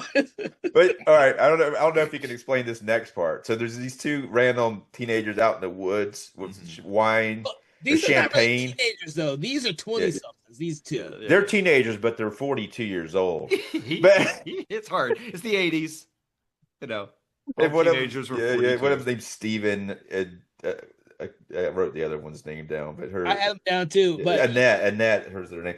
So yeah. So they're there, and it's like something like teenagers would be doing. Apparently, they couldn't get teenagers to do this scene. They had to get these other dudes. well, they're riding the motorcycle, so I never Yeah. thought about them as being teenagers. No, these are more like 20 somethings. These are more like these are more like yuppies. They're more Yeah. like yuppies. They got the you know, they're trying to do a romantic evening. Yeah, they're doing a romantic wine and But the- he's got to have a ring and There's some kind of funny dialogue there. It's He's like very trying funny. he's trying to have sex with her, and he's already tried to say something about it, and then she's kind of gotten a little upset, and now he's trying to make it up to her, and she's like, "Oh hell, we just might as well just fucking have sex," you know. Yeah. It's He goes like, "It hurt me." You know, Yeah, there's yeah, some yeah. kind of like these like you know, this movie has like these like you know, sensitive male characters in it, you know. yeah. But Yeah. Make me laugh. Then it comes. Then we see because the drunk guy's pretty close to him. He's walking through Yeah. the woods, and then a he would have rock. walked in on him. Yeah, no, he almost does, but a rock Yeah. rolls down the mountain and hits it and hits his leg, and he's just like, "Where the hell did that rock come from?" Yeah. And then he goes to drink. There's nothing left. He's like, "Fuck, I'm out of drink," and he throws it, and it never lands. Yeah. It's like, holy hell, what the hell? And then he turns around, and there's Jason. He's got his bottle, breaks it, shoves it into his neck. I always So- wondered, damn, Jason's a really good. He could catch really good. Yeah, it's got it's movie movie it's logic. frictionless. You know, we gotta make it movie like, you know. Well, So, it's yeah, cool. Don't yeah, get me wrong. it's cool. Yeah, No, because- I thought that was a cool. I mean, think Yeah. about this. Those two things happening. That's kind of that rock coming down the hill like that. That's not normal Jason behavior. You know, to kind of fake No. somebody out. I mean, I don't even know if he did that. Maybe that just randomly happened. But you know, Well, he was walking and he He's walking and kicked the rock. because that rock comes Yeah. from further away. But Jason Cab, that's pretty crazy. You throw that thing behind you, and then it never lands, Yeah, and it's it's just a like, great setup. Yeah. Yeah, it's great. It's a great stuff. setup. Apparently, it was a much gorier scene. Is it on the special features, like the extension of that? Because the director no. said that the director said they had a bunch of blood coming out of his neck, and the censors were like, "Nope, that's not happening." Yeah, that got lost and everything. Because Yeah. It's a in little the cut- drip. Yeah, in the cut version, in the version is the bottle sticking out, and it would have been cool had it been coming out of the it was neck. a little bit. It was dripping Yeah. a little bit, but he said it got like it was a lot better, like Yeah. their the original take of that. But it's they had to tone it down, and also it's held like a really short time. That's one of the Yeah. That's one of the really short ones that's held like way too short because it's almost Yeah. like you don't know what's going on when you see it. Exactly. Yeah. Exactly. And it's like yeah. And it's so frustrating because you see in the credits there's like 6 people credited to like makeup effects, and Yeah. then it all goes away because of the MPAA, you know. Yeah. It's like all that work lost. Yeah, it sucks. It sucks. I like it when they restore stuff sometimes and Yeah. put it back in there, but that's not the case here. But this Yeah, I don't think they've done like an unrated cut like they did with Jason Yeah. Goes to Hell. And well, he said the director actually said that footage is probably lost. He didn't even know where it was in the commentary. But then the guy and what happens there? Then the guy and the girl, he hears all that going on. The guy, Steven, walks over there and he walks in on Jason just standing over the dude, and he's like, "Oh hell, I better get out of here." Yeah. Well, Yeah. this is a little different. Jason actually disembowels people. I mean, dismembers people in this movie. Yeah. It's like he kills them, and then he's like, "I'm not done. I gotta chop them up now." Yeah. You know, it's a little different. He Yeah, didn't he's having really a good do that time in with the the old whole ones. thing. Yeah. And he's not enjoying just his like work. killing them. Yeah, it's like, Yeah. He's a good friend of Leatherface. He's learned some Yeah. techniques from Leatherface. So good. But then this is like that other short, like they get back on their motorcycle. It looks like they're going to get away, and he walks out and just like, unlike when we talked about the Mummy the other day, very similar scene. But the Mummy would never have caught them; they would have gotten away. But he just walks up and stabs them both with a machete. Yeah. Oh Yeah. If there's been the Mummy, they would have been fine. In this movie, Jason is pretty fucking fast. He turns like one way, far away. Next thing you know, he's right on top of you. Yeah. Like even when the camp counselors, the two get killed earlier on, he disappears from the front of the car to jump right on top of her to impale her. I like Jason can move in this movie. He's fast. So Yeah. and we see that throughout this whole movie too, which is actually kind of cool. I actually like that aspect. He's not like part 4. He's like got this lumber and run. Yeah. You know. Yeah. And this one here, he's power mall walking the whole time. You know. He doesn't run. He's gonna walk like, with a brisk walk, like you say, power walk. That's right. Zone 3, baby. Yeah. You know, right? The next sequence is goes back to the camp. We see the kids some more, and for some reason they brought their hamsters with them to camp. Oh yeah, which is an odd thing, I guess. Yeah. I don't know. We didn't do that in my camp, but I I don't know. Hamsters are a pain in the ass, really. We had one briefly, but they don't live that long. They live about 2 years. That's their lifespan. But you don't just bring them with you places. No. They smell too. Yeah. You know, it's like because you weren't cleaning its cage out, Dave. I was cleaning. You clean that cage, it's gonna start smelling like they'll poop again, man. You're sitting in there, that cabin with all these other kids in there, and the hamsters are gonna be pooping on that cage. You know, no way. I'm all Oh, right. Jesus. I can't believe that's what you take away from that scene is the hamster. Well, they got that place would stink. So some kid's gonna be allergic to a hamster. There's gonna be an allergic. Now maybe not them. Now everybody's allergic because of the shit they're putting in our food. So they're allergic to shit. Right. Oh my God. Yeah. It's like they store peanut butter next to the radon gas now. Yeah. They don't think.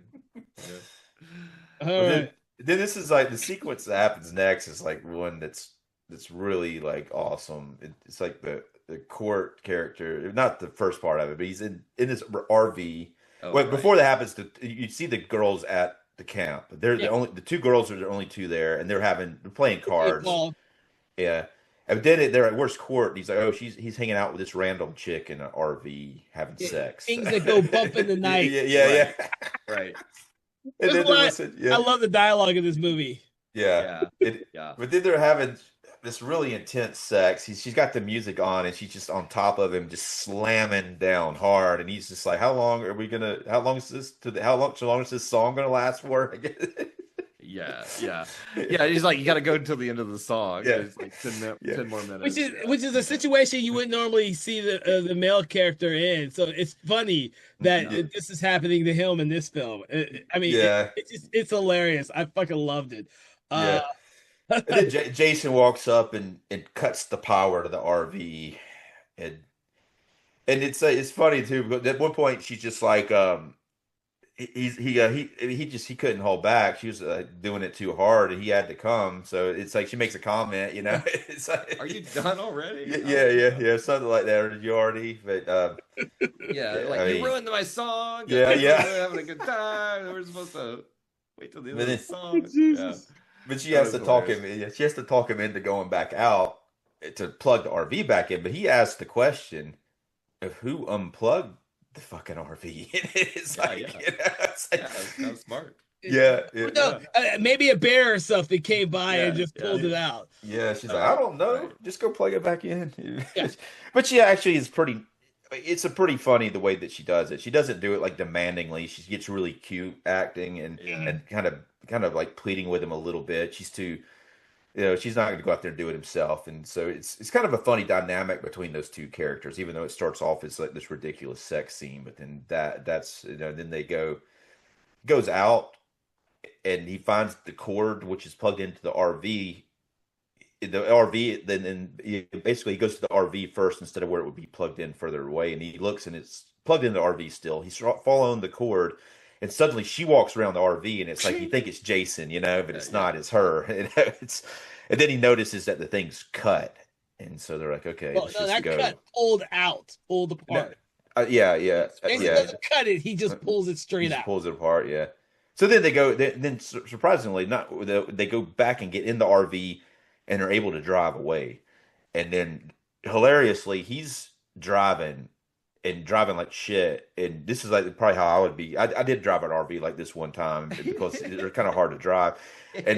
But she's like falling back, and she's like, "I will drive," and he's like, "No, I got it." And then she's like falls all the way back onto the bed, and then It's funny because Court turns on the music real loud, like he would at any other type, because that's the type of character he would be, and he's just jamming. Yeah. Now, after having sex, and he's taking the girl back to wherever they're gonna go next, jamming because he gets to drive an RV for the very first time, which is what he comments on. He's having a lot of fun with it. And it's a pretty clever way to disguise the kill that happens in the RV, because that music and him driving, like he may be having a little too much fun driving the RV. I'm not sure how much fun that would actually be, but maybe he likes it a lot. But I didn't think he's it was too much having a fun. really great. Hey, this is the 80s. This is And the he's like, 80s. everything's fun. Yeah, everything's fun. Everything's fun in the 80s. In Yeah. 1986, Plus, everything was a blast. Yeah. Everybody didn't get to drive these back then, so he thought it was his first time driving it. He's going to be jamming with it. Of course, Jason's already inside the little camper. Yeah. Which is how fast this guy is. He's first in the forest, then he sneaks around inside the camper while they're both outside, and then he. Yeah. Right. But she comes. There's Jason. Yeah. She's on the bed. Yeah, she's on the passes. bed, and then she gets up and she's like, "Fuck, I'm driving." She's walking towards the front of the RV, and suddenly the bathroom door opens. Jason grabs her and pulls her inside.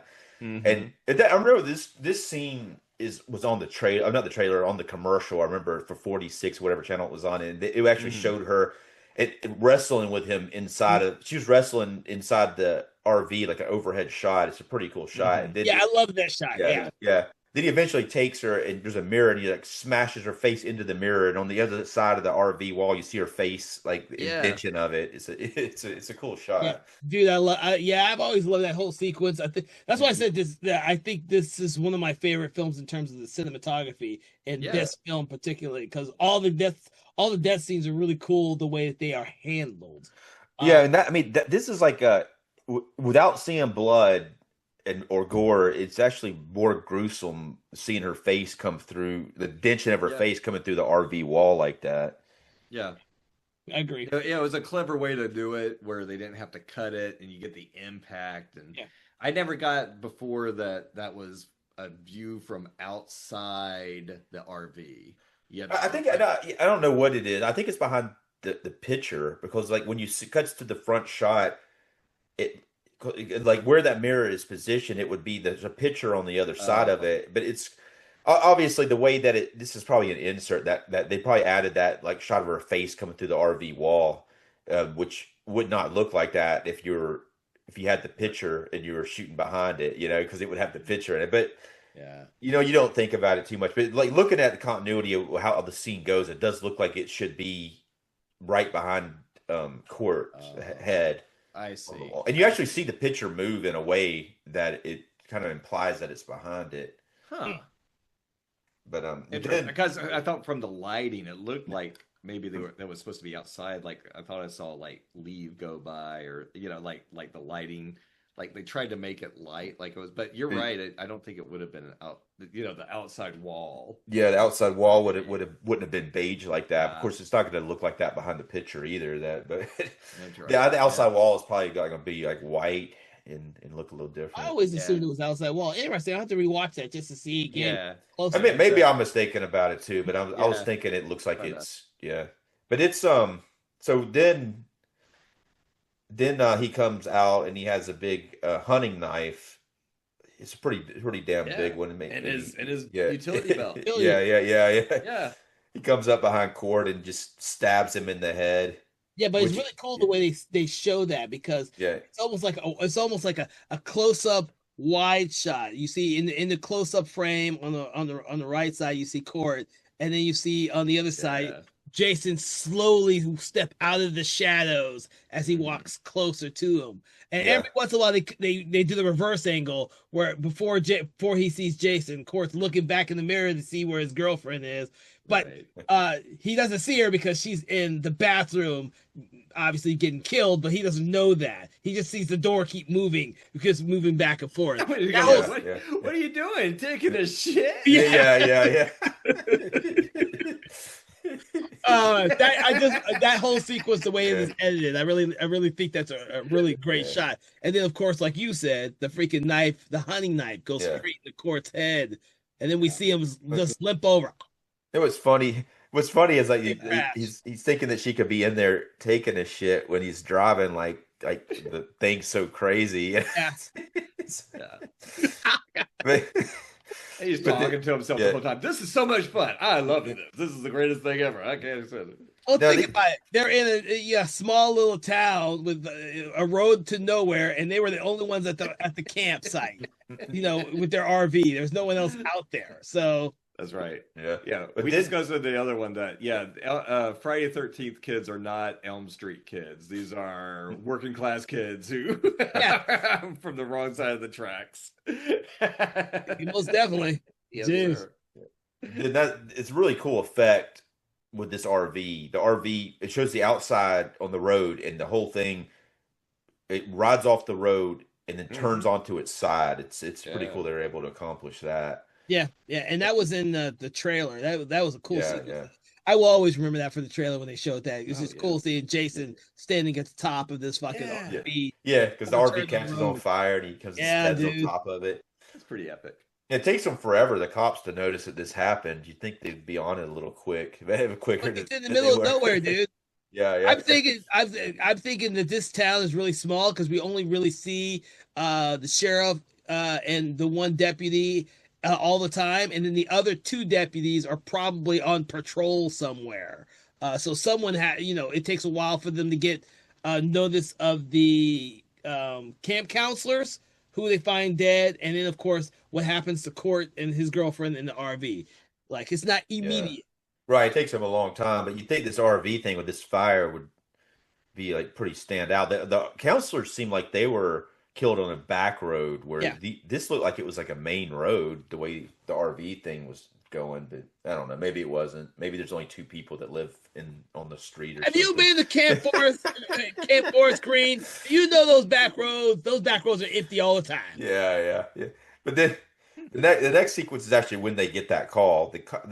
The sheriff's back there with his daughter, and she's going like, "Oh, Tommy Jarvis this and Tommy Jarvis that," And he's like, "I don't want to hear about Tommy Jarvis anymore." And then the phone rings, and it's like, then she finds out about the other two people, the first counselors that were killed in the middle of the road, in the middle of nowhere. So apparently nobody ever drives down that road. It was a crappy road. Yeah, that really was a dirt road. That was like literally a dirt road. That was a dirt road. Yeah. Which seemed a little odd going to a mainstream campground where a bus is going to be dropping all the kids off. But they're lost. They got lost. They're lost. That's right. Yeah. Then all the cops leave. Well, this is a big deal. This finding these dead people in the cars. All the cops leave, and he leaves the daughter at the police station by herself. And then we find out that Tommy can read books in the next scene. Oh, it's like, dude, it's really funny. It's that research scene, like we see so often in movies, where the protagonist has to do his research to get into the mental capacities of the plot of the film. Right. I was going like the manual of occultism, and I was going like, okay, undead killer. Yeah, it's funny that he was able to find those books at that late at night. Absolutely. Yeah. He's like Very. sitting in his car reading it, and no light, and maybe Yeah. the car light or something. Yeah. But But it it's- gives Nowadays it would be like, hey inspiration. Siri, how do I kill Jason? yeah. He's got a lot of books, and Yeah, he has like 20 minutes to read all of them. So Yeah. Well, he's been there for a while. I always assume that in the time that the sheriff dropped his ass off on the outskirts of town, he did all that, and he's just been sitting there reading that shit. these are big books, man. These cut back aren't to- like little Yeah. magazines. These No. are like friggin' like We just big skip ass that books. shit, dude. You find the important stuff. Yeah. There's probably some Index. pictures in there, maybe. Oh, there's probably pictures. Yeah. Pictures of a man return him to his rightful resting place.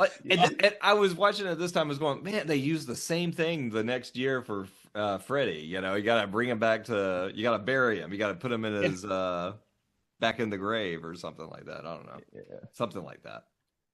But that's he does some power reading, I guess, or I don't know if you call it power reading. What do you Speed call it? reading. Speed reading. There you go. Speed Yeah, reading. yeah. He does Yeah, speed reading, which And he figures it all out. Luckily, he got to the best parts because he does come up with a plan that works temporarily, at least till the next movie. But but then this is hilarious though. But then he calls the police station. His intention is to try to talk the sheriff and to say, he's like, I read these books and I figured it out. And he thinks the sheriff's going to listen to him. He's going to call the sheriff. You know? The sheriff that loves him to death. It was like, okay, you got me. I'm listening. Yeah. Well, he thinks he can convince him. Like, he's not. I think he's still hoping, although not hoping, that someone will get killed by Jason and that everything will come to light. Unfortunately, when it comes to light, they think that he did it. Yeah. So it's kind of interesting. It's almost like he's getting like part 5 is saying like he's going to be the killer, and then part 6 he's not the killer, but he's being framed as being the killer. Yeah, it's kind of interesting. Yeah. It actually works. But then it's actually nice to see a payphone because he doesn't have a cell phone because they're not out yet, and so he has to use the payphone on the side of the road like we used to have to use. Absolutely. And it's like, it's funny because it's like I'm watching it and not thinking anything about it. Then I'm started thinking, I was like, I bet you if like kids or like younger people were watching this, they would be like, what is that phone on the side of the road? Like he's in a box talking on a phone.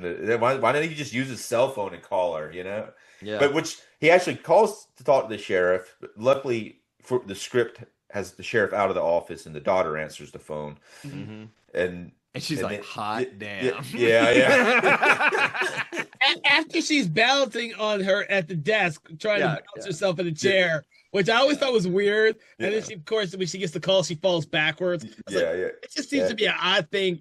But hey, who knows? I don't know what young girls do when they're in the their dad's police station just chilling. That's what they do.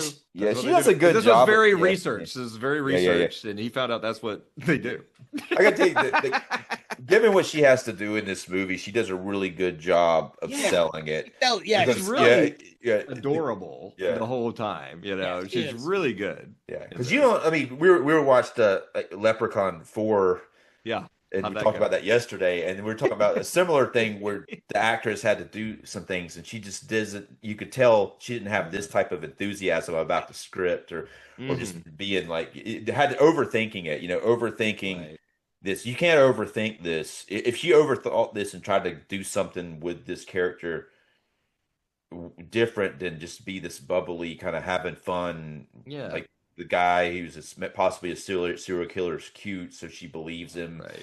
It's like he seems innocent. It could have come off pretty bad had she tried to play it with some of a serious edge, especially earlier on. Absolutely. No, I think that's a testament to the director's ability to kind of get every actor on the same page in terms of the tone of the movie that he crafted. I agree. But then Jason returns to camp for the first time since the last time. He's been away from camp. He's been away from camp for a very long time, and it's got a new name. Yeah. Yeah, It's they've cool, though. rebranded everything. Yeah, it is interesting because you kind of think about what is the timeline here between part 4, where he was just killing everybody, like from part 2 to part 4 is kind of a compacted Yeah. period of time, Mhm. and then it's been let's say 10 years. It's been a decade since Jason has walked the streets and everything. So I mean, it is kind of a cool idea, It's Yeah. like he's like the boogeyman of that area. But he's dead, he did all these bad stuff. He's been gone, Yeah. Yeah. It's It's a kind cool. of It's a cool shot too because you get the outside of the camp. You see it's this Camp Forest Green. You got like it looks like that Ernest Goes to Camp sign outside of the camp at that window, and he steps into the shot, and Jason's back. And it's about back in his about to home get ground. real. Yeah. Well, Yeah, we've been they waiting shoot for it this right. for several movies now. Him Yeah. getting back to his camp. So yeah. Yeah, for real. And then Absolutely. then the next scene is the crime scene when there's a bunch of cops and they blew the budget on this scene. Yeah. They got 2 deputies. Yeah, no, there's actually a lot of there's cops from other counties there Yeah, and stuff. okay. Yeah, there's actually we'll a pretty see good some of them bit later. We'll see Yeah. some of them later. So yeah. There's a pretty good bit of it's a big deal because 2 people have been murdered in these cars and They find it first though. They find the other one afterwards. yeah, That's and what then, he does. and then they find that last paintball guy that we thought might have gotten away. It identified by his body parts because he's wearing these really goofy socks and they're still on his feet that are dismembered. And his glasses. Yeah, his glasses. Yeah. The glasses was like it might be him. We saw those socks, and it's like we've identified this character. Hilarious. I never connected the socks. I always used the glasses. But I use the glasses too, but you're right. The socks, The socks. The socks are goofy though. They're like a gray sock with a really bright red stripe on them, and they look. He has them pulled up over his friggin' pants. Yeah. Oh, and the other thing is they kind of That's I hilarious. think they play that dude's music for like a couple bars. That's him too. And then they say this little bit of dialogue. The deputy Rick says to the sheriff Mike, he says, "You pulled this shit on the right day." And he's like, "What do you mean?" He's like, "Happy Friday the 13th." Yeah. Fantastic. Yeah. The previous movies we didn't know what fucking day they took place on. This one we know is on Friday the 13th. Okay, so now riddle me this, Batman. Okay, so in the first one, that takes place on Friday the 13th on Camp Crystal Lake. All right, at Camp Crystal Lake. All right, at the camp. Yeah. And part 2, it's like what, another camp that's down the road, or like a little bit further down the lake. They try to like reopen it with a different name. No, it's a different camp. It's a different camp. It's a different camp. Right. It's kind of like the evil camp from Meatballs, It's like it's another camp down the lake. But they haven't opened it yet. They've gotten there. It's kind of like the first one. It's like they're trying to open the camp. To get it going. Yeah. Right. So, but it's not Camp Crystal Lake. It's another camp down the lake. And then part 3, it's like somebody's log cabin in Southern California. They have like a barn. They have like a big barn and shit. There's a barn. That Not Camp Crystal Lake. No. And then part 4 is like 2 cabins. Yeah. Not Camp Crystal Lake. Maybe it's just on this big lake and everything, but it's not. That's what I Camp assumed. Crystal Lake. Now, and it's probably not Friday the 13th because these movies kind of happen sequentially almost, besides the fourth one possibly could have been, though they never mention it because there is a time lapse. Remember, because what happens in between the opening the opening sequence of part 4 is actually it takes place right after the end of part 3. But then there is like a time jump in between. It could have been a week later. It's probably not. It's probably weeks. Yeah. It can't be Friday the 13th because you never have Friday the 13th twice in one friggin' month. So it's not Friday the 13th. It's some other day. So what I'm saying is, part 6 is the first time we really have Jason Voorhees at Camp Crystal Lake on Friday the 13th. Yeah. Yes. Yeah. I think so. Yeah. Because obviously the first movie, Jason's not in it. So yeah. It took him a long time, didn't it? 6 movies. Damn, part 6 to finally get. I've never thought about that logic until now, dude. That's crazy. Crazy. Yeah, That's why this is like the definitive one. It's just like they got everything lined up right. Oh, yeah. Jesus. Then they go into the camp, and Jason he's walked into the camp, and the first thing he does is he takes the machete and slashes the telephone cord so they can't use the phone. Mm-hmm. It takes him a long time to realize the phone doesn't work. And then like the two counselors, like Sissy and Pamela, or not Paula. Paula. Yeah, Paula's asleep, and then Sissy senses something outside of the window, and this is kind of like that. It's kind of odd because it's warm enough that they have the window wide open, and they don't have to worry about the glass. Like in part 4, they broke a lot of glass. They decided not to worry about it as much in this one. So yeah, Joseph Zito directed this one. There would have been glass. Yeah. But they have the doors open and the windows open. And I would be worried about friggin' bugs coming in that cabin myself. But yeah, but she goes to the window, and he grabs her and pulls her out. And this is like of course, it's censored somewhat. And I always assumed because I was watching regular television that it was censored. But he pulls her out, and the other girl wakes up and kind of hears some noises, but she thinks it's Court and her, and assumes that they're playing pranks, even though it's the middle of the night. And then he takes her head and twists it all the way around, and then pulls it off of her body. Yeah. And it's sitting there holding her head. So it's it's pretty cool. Yeah, like a corkscrew, like unscrewing a bottle. Yeah. Because of his super strength. I'm like, dude, he's vicious in this movie. He's like ultimate Jason. Yeah. And then after that, like it goes to the gas station again, and Megan shows up there in her red, was it a Corvette or something like that? Yeah, orange Corvette. She shows up there, and he just wants to take her car. He's like, "Thanks for bringing the car by," and she's like, "No, I'm going with you. I'm driving." So somehow at some point he makes her get him a bunch of stuff. Yeah, like, and I don't know how. I guess I don't even know if there's a Walmart or what in this town. I don't know how she gets it, but at that gas station, is that not a general store? Or it's closed. Where he's at is closed. So she says that when we see them again and they're driving, she says she's got them all the stuff that he asked for. So in between that whole time where Jason's killing other people, they've gone to wherever they went to grab everything he needed, which hasn't that much. It's a thick ass chains and some padlocks, and that's pretty much it. He has a little sack. He's got gasoline. Like she had to buy a gasoline can and a big rock. She probably bought that big rock. No, I'm just kidding. We'll go to the big rock store. Yeah. Well, interesting though. The gas station it's Karloff's. That's it. Karloff's. Yeah. So we're referring Frankenstein a lot with the lightning and things. Yeah. I'm sure that was that. Yeah. Nice. And one more, we'll get to it, but during the chase sequence later, they're playing Teenage Frankenstein. Oh yeah. Great. Then it's like we see the kids in the cabin. There's like a little girl that we've established earlier named Nancy, and she's sitting there awake. All the other kids are asleep. We see the hamsters again. It's nice to see them again. Yeah, but then Jason walks by the window carrying Sissy's body without a head on it, and the little girl's like sees him. It's just like, holy moly, what's going on?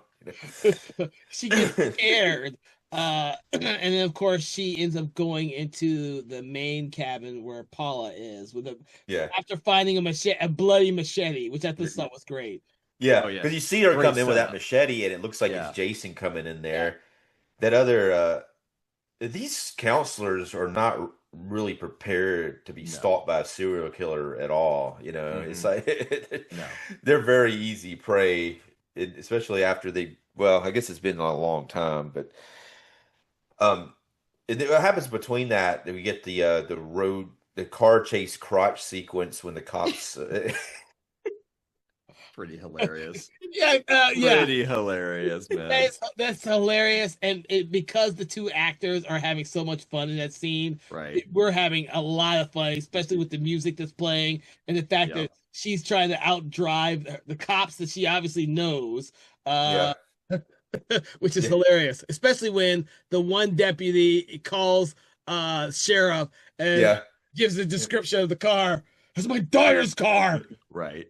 Yeah. And he's like, "How do you want me to proceed then?" And he's like, "With extreme caution, you idiot," or something like that. You know? Yeah. But the cop, he's driving seems to think it's somewhat funny. He does seem to find it amusing that it's the daughter's car, and maybe she's done something like this before. I don't know, but I get the sense that she does this a lot. She's a kind of rebellious between Megan and her father is like she's always just trying to push his buttons, pushes his buttons. So you get the sense that she has done a lot of shit to push her father's buttons. Actually, I wrote down the car because they actually described the car. The cops do. They call it a '77 orange Camaro when they call it in. So that's what it is. I was starting to think it might be like a Dukes of Hazzard car, but then I looked it up. I was like, no, that's not the same car because this looks like the way that it's driving. They drive it like it's Dukes of Hazzard all of a sudden. Oh yeah, that's fun. Yeah. And then It is an odd scene in the Friday 13th movie. Chase sequence. I speak chase. Yeah. And they tried to do it earlier with the cop in the graveyard, but that was really short. This one's a little longer because they come up on a roadblock, and that's when she's like, "Quick, get down in my lap!" And she shoves his face like down into her lap, and he keeps trying to get back up, and she shoves it. And every time it cuts to like an extreme close up over her crotch, that's what he's seeing. It's like, I was like, classy. Keep it classy, movie. Yeah. I do remember seeing that when I was younger, and I was like, really dug that idea. I was like, I wouldn't mind being in the car and that happening to me. You know, I think all of us young boys in the 80s thought, "Oh, this is the greatest shot ever." Yeah. You imagine though, because that's just an insert that they shot later. It's probably not even her crotch. Can you imagine? So she's watching the movie and it's like, oh my god. I would love to have her reaction, the actress's reaction. Oh, I don't remember shooting that. Yeah, what the hell? Yeah, he's gotten to it like 3 or 4 times, It's like, Jesus. Oh my god, you're making me laugh too hard. Yeah. But that whole sequence is really cool and elaborate the way they do it. Up until the part where they come up to her father with his shotgun ready. Obviously, he's not going to shoot her, but And then Matthew's head comes up out of her lap. It's just so funny shit. with your dad with a shotgun. Yeah. It's awesome. Tom Matthews, I tell you, his reaction looks is just classic in this movie. Mm-hmm. Yeah. Did they bring him back to the police station then, and the sheriff gets another call, and this time it's about the RV crash that happened like several hours earlier, probably. And he still thinks it's Tommy who's been killing people, and then Megan says that he was with her at that time, which he really wasn't, I don't think. But the cop kind of half believes it, but he believes it enough. He believes it enough to he has her stay at the station, and he puts Tommy in the cell, and he leaves the deputy with the gun with the red pointer dot at the station. Rick. Deputy Rick. Yeah. And then it cuts back to the camp, and we see Paula's character get killed, which there's a little bit of back and forth between her and that other little girl. She comes and sees her. She finally realizes the phone's not working. Mm-hmm. And then the door's partially open. She goes to look over there. She sees blood on the floor because where the machete was. And then the door opens, and then Jason's there. He busts in with it. He has the machete. And then it cuts to outside, and it doesn't show her, but it shows like a spray of blood just go all over the window. And then the window. This is a window break, though. Yeah, that's it. This is like the only window break that we see is her. He shoves her whole body out the window and then pulls her back inside. It's pretty cool to see that, actually. It's like without showing a lot of actual contact in her. We see the blood hit the window, and then we see her body like a rag doll come in and out. But to be honest with you, I was fine with that because we had seen so many people actually get killed earlier in the film, that as we rush into the final stretch of the movie, we're not seeing nearly as much. So I was perfectly fine with that. So Right, yeah, and so that's the last of the counselors other than Megan, and we still have 30 minutes left in the film actually at that point, so it's about an hour into it. But there's and that's when like at the police station do this kind of comedy thing where so Tommy's in the jail cell and Megan's sitting there acting like she's drawing some bullshit on a pad, and then she starts getting in a fake fight with him and throws the pad at him, and then it's like the deputy has to go over there. And they actually get to the point where I think she goes over by the cell, and then they start making out. Yeah, which is cool. And I remember seeing that, thinking, okay, yeah, I'd like to be that guy, you know. So it's funny. Tommy's reaction is like, "Oh, she's going for it." Yeah. Like, You see that reaction. Oh, okay. It's not just a ruse anymore. Oh, we're doing it. Yeah. But at first it was gonna look like it was gonna be one of those situations where she's gonna get close to the cell, and then he's gonna grab her and demand like the deputy like let him out or whatever. But instead of doing that, they start making out, and then the deputy has to get in between that, and she's able to steal his damn gun with the red dot. And then they let Tommy out, and then he points it. Funny. Yeah. Well, it's funny when Tommy says it to him, wherever the red dot goes. Yeah. Yeah, he kind of brings it back around because it's so stupid the first time. It's such a dumb thing to say the first time, and then he says it back to him, and the guy don't know. He don't know if he's going to shoot him or not shoot him, so he goes ahead and gets in the cell, and it saves his life because he makes it through the movie by being locked in the cell. So I think totally. Deputy Rick is still under the impression that he could be the real killer of all these people. So yeah.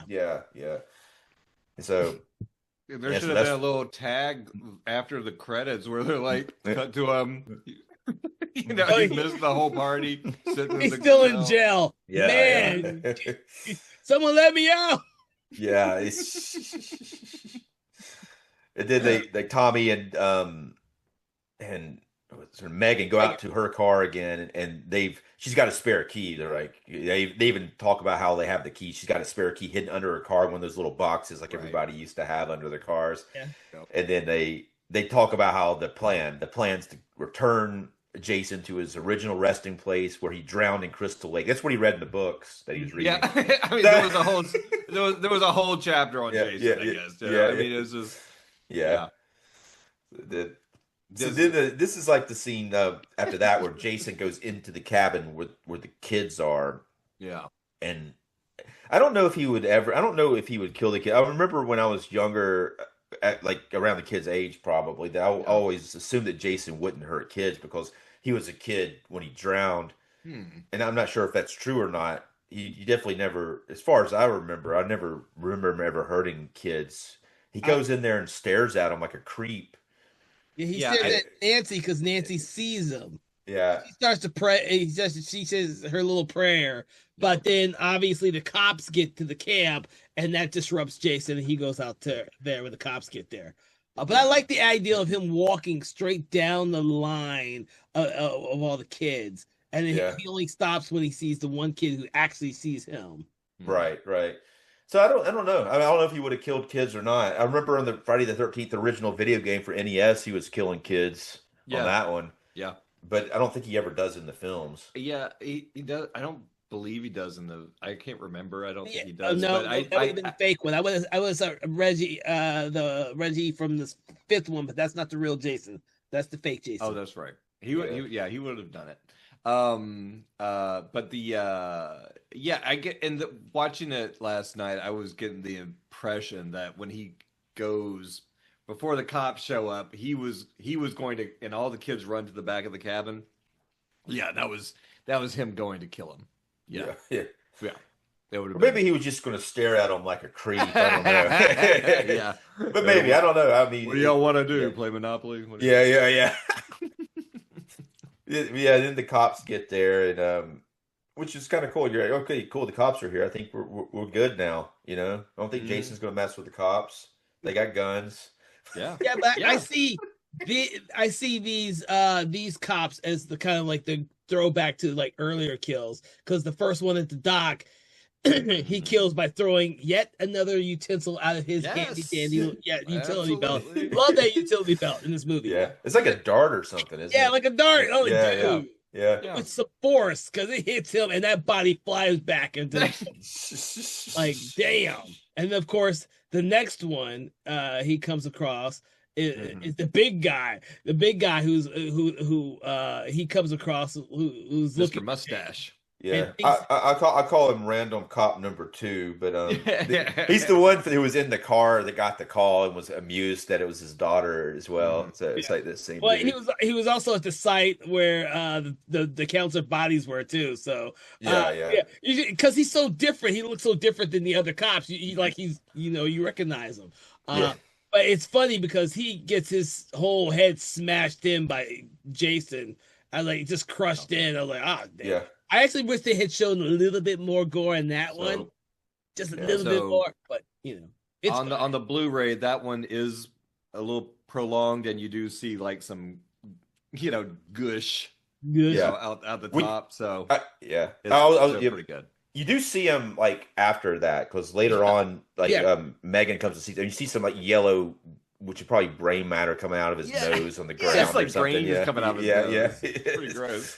Yeah, it was big. Or maybe he just had a really bad infection, and it was Yeah. just a bunch of They cleared his snot. sinuses Yeah, out. Yeah, that was nice. Well, then our main sheriff, Sheriff Garris, has to face Jason, which I just find hilarious, because he's got this big ass shotgun, and when he counters him, he shoots him once, thinks that he's got him, but then Jason just steps right back up, leans forward, he shoots him again. Jason rolls, gets right back up, shoots him again, rolls left. Yeah, it's not going too good. It's not a good feeling when you got the shotgun. You think you killed him. And and the shotgun, that's all the shots he had in the shotgun. So now he has to use his little revolver. Yeah, it's like at that point, why would he even bother? It's a good time just to run. That he eventually does run. Yeah, but the thing is, he does run. That's the funny thing. He actually does fucking run, and he runs and hides a good while. You know. Yeah, he goes. Yeah, I mean, that's the way. That's what you got to do. You know, if it works. Shoot somebody. You shoot somebody with a shotgun. They don't die. It's time to leave. Yeah. What is amazing though is he does basically what people should always do in these Friday the 13th movies. He runs out of the woods and he hides behind a tree, and you would be fine in these situations. I mean, as long as you wait for Jason to walk past you. I think you got to keep going though, because this Jason would probably find him, but maybe not if he kept going though. Oh no, I agree with you. Yeah, but he's at a camp. He doesn't know where the hell he's going. He might run in a big circle for all we know. What brings him back though? He hears his daughter, and Jason starts to go towards her, and at that point, he decides he wants to be a hero and jump on Jason's back, and he goes, "No, not her." Yeah. He's trying to protect his big ass stone and just keep wailing him in his face with where the mask is, just wailing him. I've always loved his death though. Jason just takes it and just bends him in half. Like damn. It snaps his spine. It is a great death. The only thing I don't like about it is I would have liked for him to almost get just see what he would talk about with Tommy when he realized that he wasn't the killer. I would have liked to see the interaction of that. Interesting. I never thought about that. Yeah, you're right. But I always thought that when you're watching the film and he's butting heads with him and he's got this animosity towards him and he starts to think he's a killer, and once he realizes that he is telling the truth, I would have liked to see. It's just something I thought it would have been cool to see back then, and I was always disappointed that he got killed before having that opportunity. But I don't know. Yeah. It's a cool death, though. You said all right, well, you might not be the killer, but still stay away from my daughter. Yeah. It probably would have gone down that way. You're still a weird dude. You're still pretty weird, man. He would have never been accepting of Tommy. He would have never been accepting of Tommy, because if he survived, you would have said, "Damn it, you were right and I was wrong." Fuck. Yeah. I don't like that. But when I was younger, I used to think that people would be convinced at some point once they realized you were right, they would suddenly be on your side, but once they realize you're right, they fucking hate you even more, you know? It's kind of true. Yeah. So yeah, so what we have here is the scene where, Tommy and Megan have gotten to the camp, and Tommy is, as soon as he gets there, he kind of preps his plan in action. While Megan ends up first, I think she first goes to her cabin and sees the massacre inside the cabin. She doesn't know who it is, but she sees the blood everywhere, massacre everywhere. Well, he basically takes that Paula character, Oh, slashes her with a machete, throws her out the window like a rag doll, brings her back inside. I guess at that point he just dismembers her for it's like some Again. Jack the Ripper shit for a long time. yeah. He's different in this one. It's interesting that you mentioned that he dismembers people, because then that makes this whole thing make sense to me. I never thought about this. He's very mean spirited in this movie in regards to that massacring people. Like he just likes to cut people up. Yeah. But yes. Yeah. But it's It cool is it's a new thing for this one for sure. I don't think we've seen that before. No. Yeah. Never seen him do that before. No, he wouldn't stick around and just to chop people up just because I'm just not done. Nah. Still got some energy on this one. He likes to hang the bodies up usually and hide them in places, but That's he usually true. after they're dead though, he usually doesn't continue to mutilate them past when they're dead. It's like they're dead. That's They're dead. it. I'm going to use hang it you for up. exactly. I'm going to use it for decor. Yeah.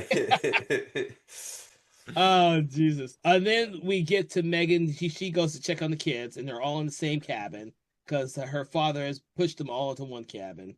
Yeah. And so she tries to tell them to go back to hiding.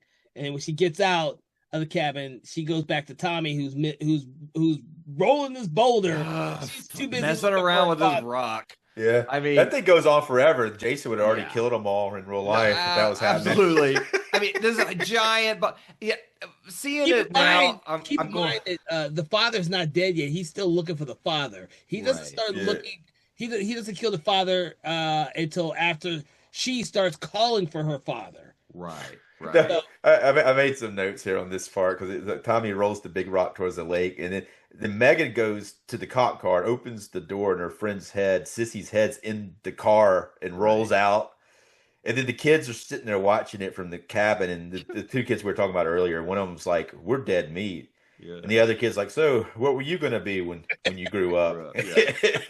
I love those two kids, man. They got some great asides in this. Yeah. So what were you gonna be when you grew up? Yeah, funny. But all she cares about is looking for her father at this point because she knows he's there because his car's there.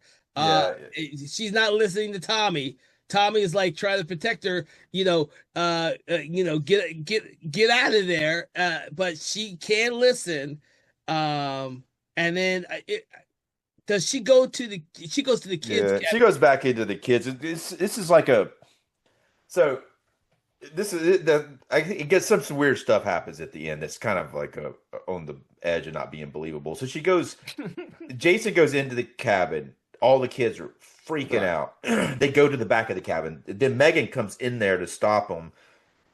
But then Tommy calls, and then she goes outside, and then Jason busts through the window and grabs her by the head like he did the other cop, and he's about to smash her head in. Yeah, which would have been a duplicate death. He doesn't usually do the same death twice like that, but I guess that's the only thing he could think of at the time. That's right. Yeah. If he's thinking it all now, a zombie, he's not thinking. He's trying to perfect it. He's like, I did it okay, but if I just, But then Tommy's like, "Hey, I'm the one you want. Remember me?" And Jason's like, "No, I don't, but I guess I'll kill you anyway." But no, I still think. Are you that guy that dressed up like me when you were a little kid? And like, you're right, man. You suck. Come on, maggot head.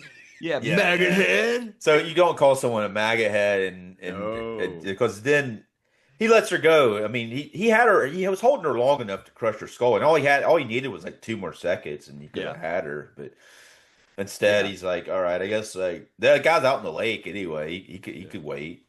So. Well, let me finish this. And I don't think I've ever seen like Jason just say like, "Oh, you're well." I mean, I guess you kind of, but anyway. Well, he did it before though. In Friday the 13th Part 4, he does come down he didn't even shave his head this time, but he had shaved his head and came down and, hey, Jason, I'm you when you were a kid. Yeah. He's shit. This was the thing. Hey man, you look like that kid that put that machete in my face. That could be. He's just I like he would remember. I don't know. He was dead. Maybe he's like, hey, you're that guy that brought me back to life in the graveyard. Well, he would remember that probably. I don't know if he would associate him. Maybe I don't know. I don't know. If that whole thing, if their psychic connection, like we were talking about earlier, like even though you were talking about, we all agreed on earlier that I'm not on that we all did not agree on. Okay, got it. I don't know, but like, so he basically falls into the trap that Tommy has, and the worst trap, the worst plan. This is the worst plan. All right, there's got to be better ways to get Jason in the bottom of the lake than tying a chain around a boulder. And then I get that big boulder and put it in that little dinky boat. I was going like, I don't know if that boat would hold that boulder. Like I don't think it was supposed to, because in order for him to drown Jason, he would have to push the boulder out. I think there has to be some suspicion of disbelief that at some point he just believed that the boat would break apart.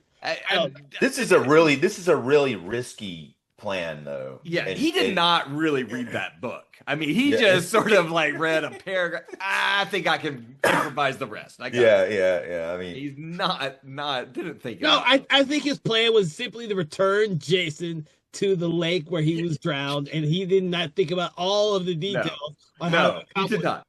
He was like, "What would Wile E. Coyote do?" Let me think. I mean, I mean, visually, it's interesting for the end of the movie because what's funny is Jason's walking just straight out into the water like a submarine. This is where the whole thing about Jason being afraid of the water in seems really stupid, because he literally just walks straight into the water of the lake. No fear whatsoever. I don't think the writers or the directors of any of these movies watched the previous ones, but they even say that on part 5. He hadn't watched any of the other ones before diving into it. But I guess it didn't matter with part 5 as much, because it's a different story. Oh man, but so Jason disappears under the water, and all of a sudden, Tommy is like, "Oh shit! Oh damn! I didn't know that was going to happen." Right. Oh man, already. I was thinking Jason could swim. Yeah. And then he's going to dog paddle and then grab the boat and I'll loop it around, and then I'll throw the thing down, and that was going to stop this unstoppable guy. Yeah. So Jason's actually been out in the lake in a lot of these other ones. In part 4, remember in the dock, he comes out of the water and stabs the guy with a spear. He has no problem. I've never understood that part 8 reference for him being afraid of water. I always thought that was stupid. And then of course they used it in Freddy versus Jason. So I was like, oh, this is such a stupid concept. Yeah, the real fans, the long-term fans are going like, Jason afraid of water? I don't think so. Bullshit, guys. Bullshit, guys. Maybe this made him afraid of water, having getting chained to the bottom of the lake for a year. That's probably, he developed a fear from it. Yeah, it also depends on your time frame for where you think part 7 falls in line with all this shit. It's 2 days later. They tore everything down. Yeah, because they tore down all of Crystal Lake and then put that house there. Yeah. Well, we'll talk about that. It's just like this plan of. We'll get there. It's it backfires immediately. Like even after like this movie, just like thinking about how dangerous this is. It's not like people don't go in this lake, and he's not that deep into the water. So that is what I got. That's what I got out of this. Jason is like maybe 5 feet below the surface. I mean, and off the shore, he can still grab Tom Matthews with his hand, or Megan, and just pull her down. So he can't be that deep. Like Jason makes some mistakes in this movie. You do know he's dead, right? But all right, so. Now this is like, so he goes, like you're saying, he goes under the water and he comes out of the boat like he typically does, even he did in the very first movie. He likes to just come up out of the boat and scare the shit out of people on a boat. You know, that's a cool. That's his thing that he does. I was thinking like, yeah, this is like the ending of the first movie, but like cranked up with like.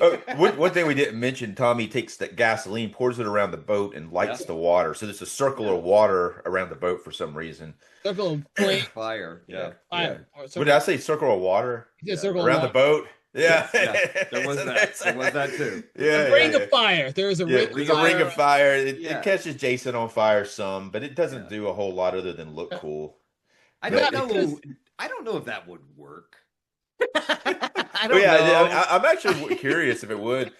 You know, pour some gasoline in there, get in the middle of a boat, and then just kind of goes sloshity, and then lights, and then he's got this ring of fire around. I'm like, it definitely wouldn't stay in one spot. Yeah, that gasoline would just start dissipating all over now. It's film magic. It's great for this movie, dude. Film magic. Movie magic. But here in this boat situation, though, the script gives Tommy Jarvis a lot more leeway than any other character would ever get with Jason because he's the main character. Because Jason comes up and is able to snag him. You know, you see, like when we talk about the mummy gets somebody with their hand, it's over. You know, Jason's got both hands. You know, it's like whoa. Tommy's like fumbling for that chain forever. I'm going like, dude, his bones would have been broken, his head would have been ripped off. He had like one chance, like a millisecond chance to get that chain around Jason's neck before his neck was snapped or whatever Jason's going to do to him, and he missed his shot. Oh, and that should have been it. Yeah. But Jason's like, all right, I'll get back in the water and let you try that again. Yeah. I'm gonna give you this plan is so stupid. I'll let you try. All right. I mean, and we're gonna give you another chance. Yeah. So then luckily the second time he gets it.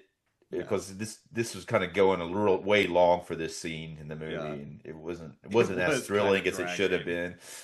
But somehow, on top of that, luckily like the boat's not sinking with the rock in it, so Jason jumps into the boat, gets the chain around his neck, lands in the boat, breaks the boat in half because he's and then I mean everything worked out perfectly. Then the rock sinks and he's like on the bottom of the lake. Yeah, and Tommy's going like Crystal Lake sign, the old Crystal Lake sign. Yeah. Just right where Tommy figured that out. He knew where that sign was, you know. Yeah, which actually is kind of a cool touch, I guess. But then visually, it's a very cool touch. Visually, it's very cool. But then he grabs Tommy and is able to pull him down. And here's where Jason really screws up. He could have just held him there forever until he really drowned, but. Jason's like, I guess he's dead. I'll let him go now. You know, all right, dead enough. Dead enough. But so he has to get himself another victim because Megan then sees Tommy out there just floating, and so she has to jump in and save him. She's still wearing her jacket and everything. She just dives right off of the dock, swims right over there, and of course, Jason ain't dead yet. He's already fucking dead. Yeah. What was Tommy's thing? He's like, I'll throw him down there, and then I guess he'll just stay down there. Natural psychological ending. If I return him to his rightful place, he'll die. So supernatural stuff will happen, and he will just be dead. Yeah. But he's not. He's just hanging out there. Like, was that a person? Okay. Yeah. And then she's able to he starts grabbing her, which she'd be dead too, but she's a main character, so she doesn't die. But she gets the boat and cranks the motor up, and then hits him in the face with the motor, and I guess it messes up. You see a bunch of blood. Especially when it in theory cracks his neck because you hear it, and then you see all the blood finally come out, and you think, oh shit, he ain't gonna have half a head because the freaking blades will have cut it. Of course, that's not the case in part 7, but yeah. I feel like though, maybe even though this isn't confirmed, or I'm just saying maybe Jason regenerates his tissue. He's clearly got blood now. He didn't have blood at the beginning of the movie, and by the end of the movie, he has blood. That's good point. Good point. I never thought about that. Even when he's shot with the shotgun, you don't see any blood coming out of him. He shot 3 times with the freaking shotgun at almost point blank range. He should, Boy, it's like he's like the mummy, the Princess Anaka. He just gets in the water and he just gets all rehydrated. And Yeah. like he would have come out looking It's brand new. rehydrated. I love it. Yeah, that's right. It was just all dry. He was all dried up. Oh, So finally, like, so she gets Tommy, and he seems dead. She brings him back to the water, and there's a real cute scene when she gives him the mouth-to-mouth resuscitation, and bring all him the back to the kids. beach. Yeah, all the kids are around, and they're like, "Oh my God, is he going to die? What's going to happen?" Yeah. Yeah. Yep. Then of course he doesn't. He wakes up and spits water out, and all the kids are like, "Yay!" Even though they don't even know who he is, but they're like, "Cool." Yeah, they have no clue. Yeah. We've And just then- seen 5 people die, but well, that was Yeah. 5 minutes ago. Who cares? Yeah. And Yay. then Tommy says, "It's over. It's finally over. Jason's home." Yeah. And then the kids, they look out over the lake, and one of the kids has a Mickey Mouse shirt on. I'm not sure how they got away with that, but Yeah. there it is. 86 Disney didn't care. Yeah. Then it's like the next, I mean, I don't know. It's another day. It's day now. It could have been like a year later or something. We cut the lake. Jason's like 2 foot under the water and Yep. wakes back up. I mean, the cops are going to come. Yeah, All right, yeah. here we go. Cops are going to come. Say like, oh my gosh, all these dead people Yeah. and everything. Where's the killer? And he's right there in 2 feet of water. And they're going to say like, well, let's get him out and like do an autopsy. But Yeah. they don't. Yeah. No, they leave it there. They leave it, leave and it there. that's the thing is that's why the events in part 7 is so weird, because you have this sense that a lot of shit has happened, Yeah. but you don't really get the time period of when all that shit was happening. So Yeah. but Well, because when she's a little girl, At some point. the camp's gone, the house is there. I mean, unless it's just like the Camp Crystal Lake is kind of like the swamp in the Mummy movies. It's just the swamp is the swamp. It's connected to all places, and Jason's Yeah. body moves. and just the tide moved that little rock, that giant boulder, just moved it around. Hey, just remember that Camp Crystal Lake is like connected to the river or lake that will take you to Manhattan. That's right. It's really part of the jet, the jet stream or whatever it is, whatever it got, the tidal flow. But yeah, well, you do have to say this that geez, what the hell was I going to say? Well, I was going to say, okay, so the idea was if he's put back in his home, that he's good. That's what Tommy thinks. That's what we read in the book. He read that in the books. Yeah. That he did a speed read of in like 20 minutes. Yep.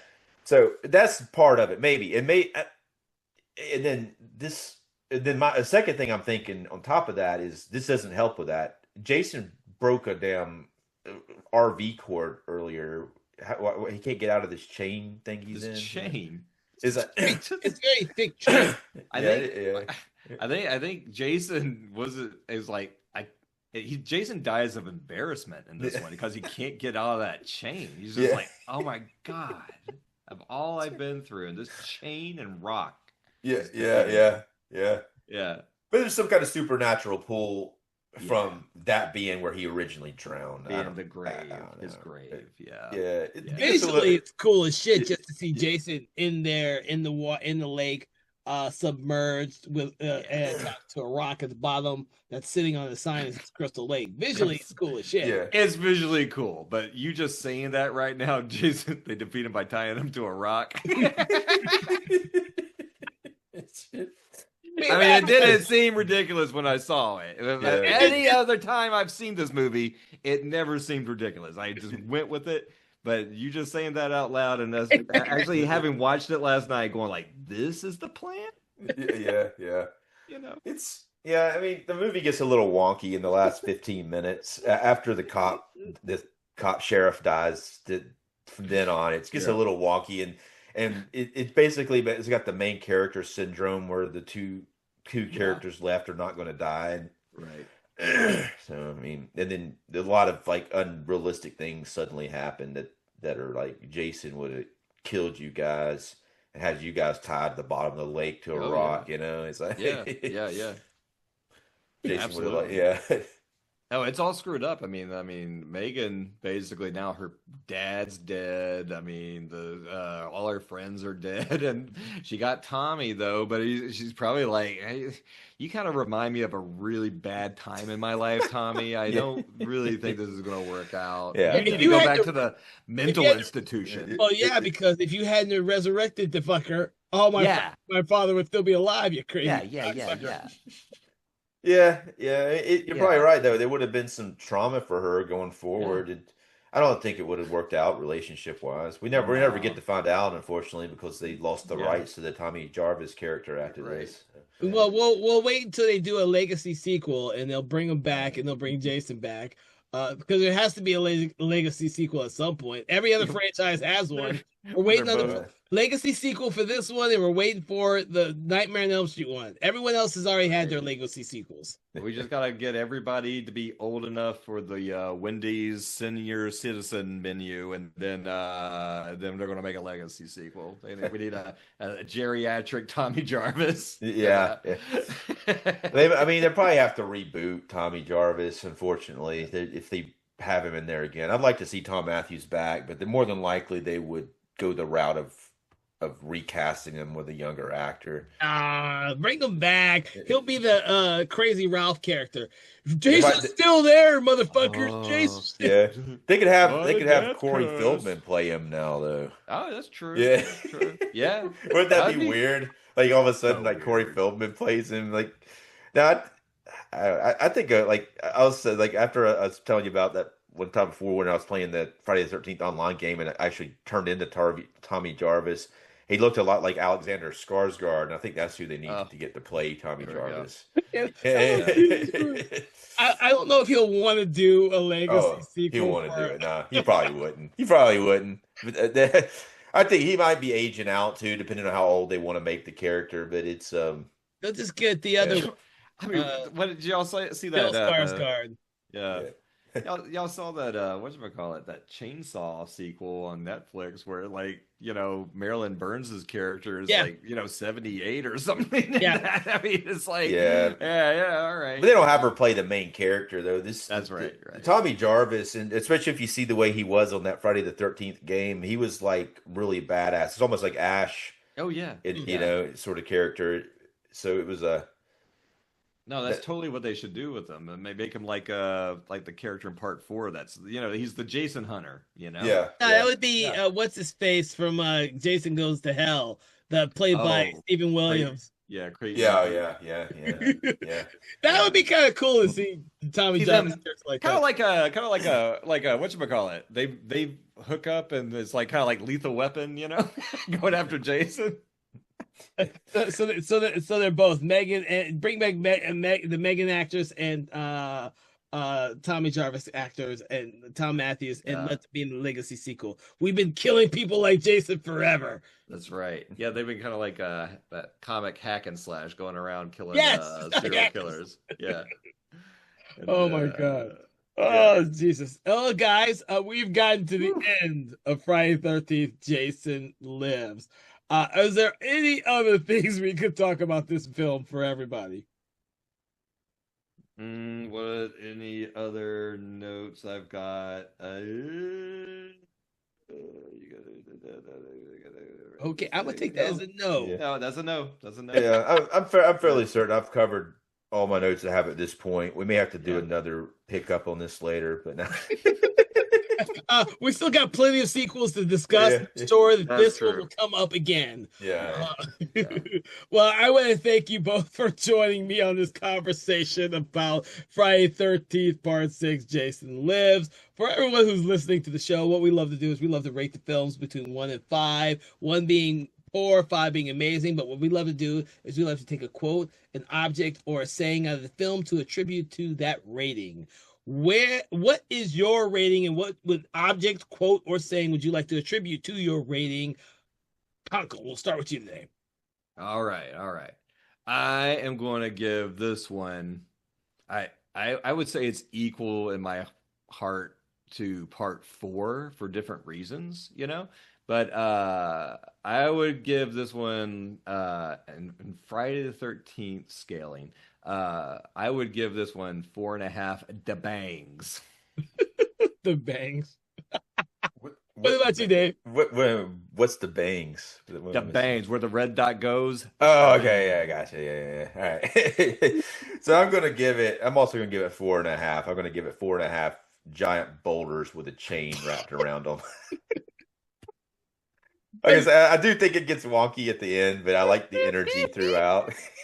Dude, this is the one I could stick in and watch out of order anytime I'm in the mood for a Jason film. It's not the same with most of the other sequels. Even the fourth one, as much as I love that one, I can't just stick that one in and just go with it and just have fun. This is literally the only one I could do. Or Jason X. I could actually do it with Jason X. Yeah, that's in a different way. This one I actually love and think is good. Jason X is is entertaining for a different way completely. Absolutely.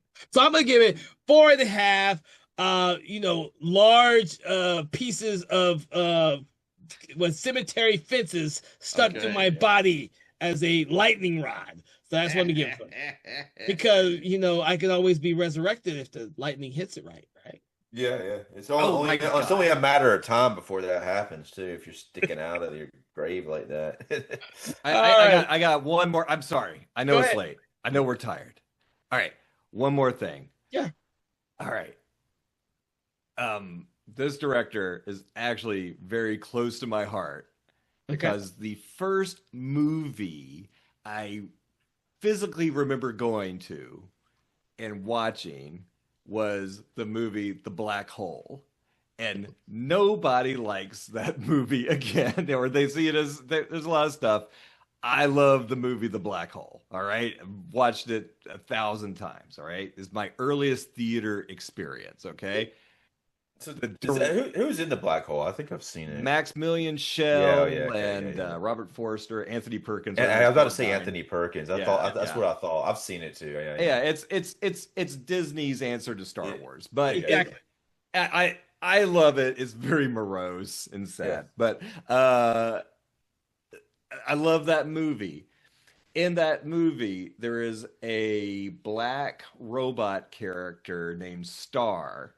All right, who is like the leader of the robot, or not? He's not Maximilian. He's like kind of like the sergeant of all the army of robots. Okay, and he's kind of like got the slick black costume, blah blah blah, and he's like really good at shooting stuff. All right. Anyway, the actor that plays Star is Tom McLaughlin, who directed tonight's movie.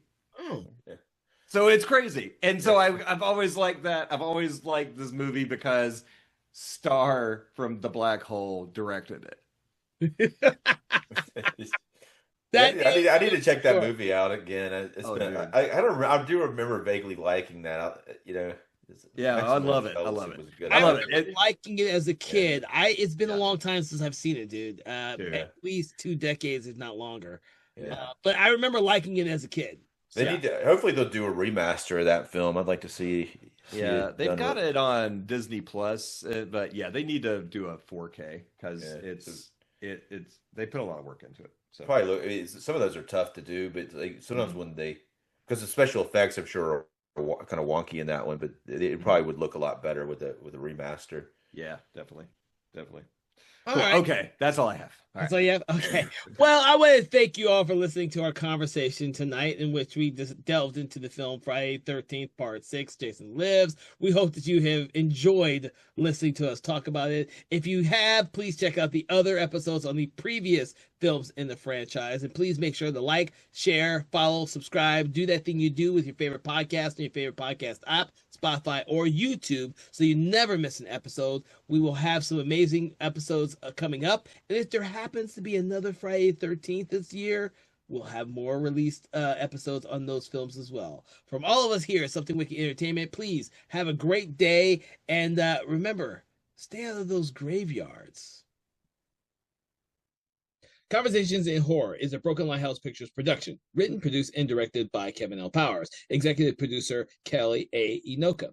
All contents and material from this episode of Conversations in Horror is copyright 2025 Broken Lighthouse Pictures.